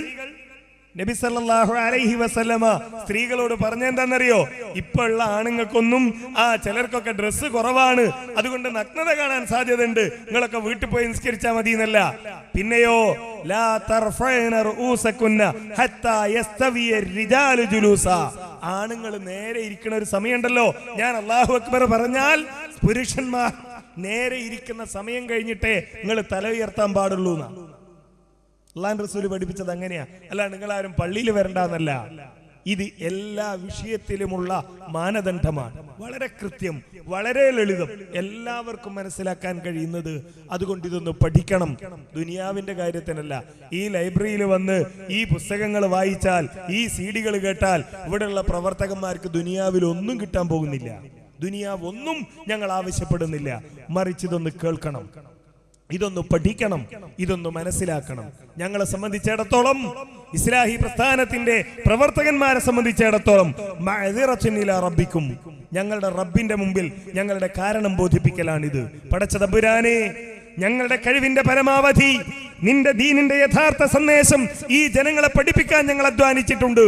മരിച്ചുപോയ മഹാന്മാരോട് തേടുന്ന, വിദ്യാർത്ഥികൾ ചെയ്തുകൊണ്ടിരിക്കുന്ന, മന്ത്രവാദങ്ങളിൽ ഏർപ്പെട്ടുകൊണ്ടിരിക്കുന്ന ജ്യോത്സ്യന്മാരുടെയും സിദ്ധന്മാരുടെയും പഠിപ്പുരയിൽ ഈ സമുദായത്തിന്റെ സമ്പത്തും അഭിമാനവും കൊണ്ടുപോയി പണയം വെക്കുന്ന മനുഷ്യരോട് ഇത് തെറ്റാണ് എന്ന് പറയാൻ ഞങ്ങൾ സൗകര്യം ഉപയോഗപ്പെടുത്തിയിട്ടുണ്ട്. അത് പഠിക്കാനുള്ള സംവിധാനം ഞങ്ങൾ ഏർപ്പെടുത്തിയിട്ടുണ്ട്. റബ്ബേ, നീ ഇതിന് സാക്ഷിയാണ്, നീ സാക്ഷിയാണ്, നീ സാക്ഷിയാണ് എന്ന് പടച്ച തമ്പുരാനോട് പറയാൻ. നാളെ പരലോകത്ത് എന്തുകൊണ്ട് ഈ ആളുകൾക്ക് ഈ ഹക്ക് മനസ്സിലാക്കുവാനുള്ള അവസരം നിങ്ങൾ ഒരുക്കിയില്ല എന്ന ചോദ്യത്തെ റബ്ബിന്റെ മുമ്പിൽ വിനയത്തോടെ നേരിടാൻ അതിനുള്ള സൗകര്യമാണ് ഒരുക്കിയത്. പ്രിയപ്പെട്ടവരെ, ഞങ്ങളത് കേട്ടിരുന്നില്ല എന്ന്, അങ്ങനെയൊന്നും ഞങ്ങൾ അറിഞ്ഞിരുന്നില്ല എന്ന്, അങ്ങനെ ഒരു വാദത്തെക്കുറിച്ച് ജീവിതത്തിൽ ഒരിക്കലും ഞങ്ങൾ കേട്ടിരുന്നില്ല എന്ന് പടച്ചവന്റെ മുമ്പിൽ പറഞ്ഞൊഴിയാൻ കഴിയില്ല. ഇതൊക്കെ രേഖപ്പെടുത്തപ്പെട്ടിരിക്കുന്നു. നാവ് കൊണ്ട് പറയാൻ ശ്രമിച്ചാലും യൗമ തശ്ഹദു അലൈഹിം അൽസിനതുഹും വഅർജുലുഹും ബിമാ കാനൂ യഅമലൂൻ. ചെയ്തു വെച്ച മുഴുവൻ പ്രവർത്തനങ്ങൾക്കും നമ്മുടെ കൈകാലുകളും ശരീരവും സാക്ഷി നിൽക്കുന്ന ഒരു ദിവസമാണത്. ഞങ്ങൾ കേട്ടില്ല എന്ന് പറയാൻ കഴിയില്ല, അറിഞ്ഞില്ല എന്ന് പറയാൻ കഴിയില്ല. ആ ദിവസത്തെ ഭയപ്പെട്ടുകൊണ്ട് ഇതൊന്ന് പഠിക്കാൻ, ഇതൊന്ന് മനസ്സിലാക്കാൻ, ഇതൊന്ന് തിരിച്ചറിയാൻ ഞങ്ങൾക്കുറപ്പുണ്ട്. ഇത് പഠിച്ചാൽ, ഇതൊന്ന് മനസ്സിലാക്കിയാൽ, ഇതൊന്ന് ആത്മാർത്ഥമായി കേട്ടാൽ, ആ ആത്മാർത്ഥമായി കേട്ട കാര്യങ്ങൾ രാത്രിയിൽ ഉറങ്ങാൻ കിടക്കുമ്പോ നെഞ്ചത്ത് കൈവച്ച് പടച്ചതമ്പുരാനെ, ഞാൻ ഈ കേട്ട സത്യം അംഗീകരിക്കാതെ ഞാൻ മരിച്ചുപോയാൽ ഞാൻ കുറ്റക്കാരനായി പോകുമല്ലോ എന്ന ഭയം നമ്മുടെ മനസ്സിലുണ്ടാകും. ആ ഭയം, അതിൽ നിന്നാണ് നമ്മൾ സത്യത്തിലേക്ക് എത്തുക. അള്ളാഹു അനുഗ്രഹിക്കുമാറാകട്ടെ. വൽഹംദുലില്ലാഹി റബ്ബിൽ ആലമീൻ. അസ്സലാമു അലൈക്കും വറഹ്മത്തുള്ളാഹി വബറകാതുഹു.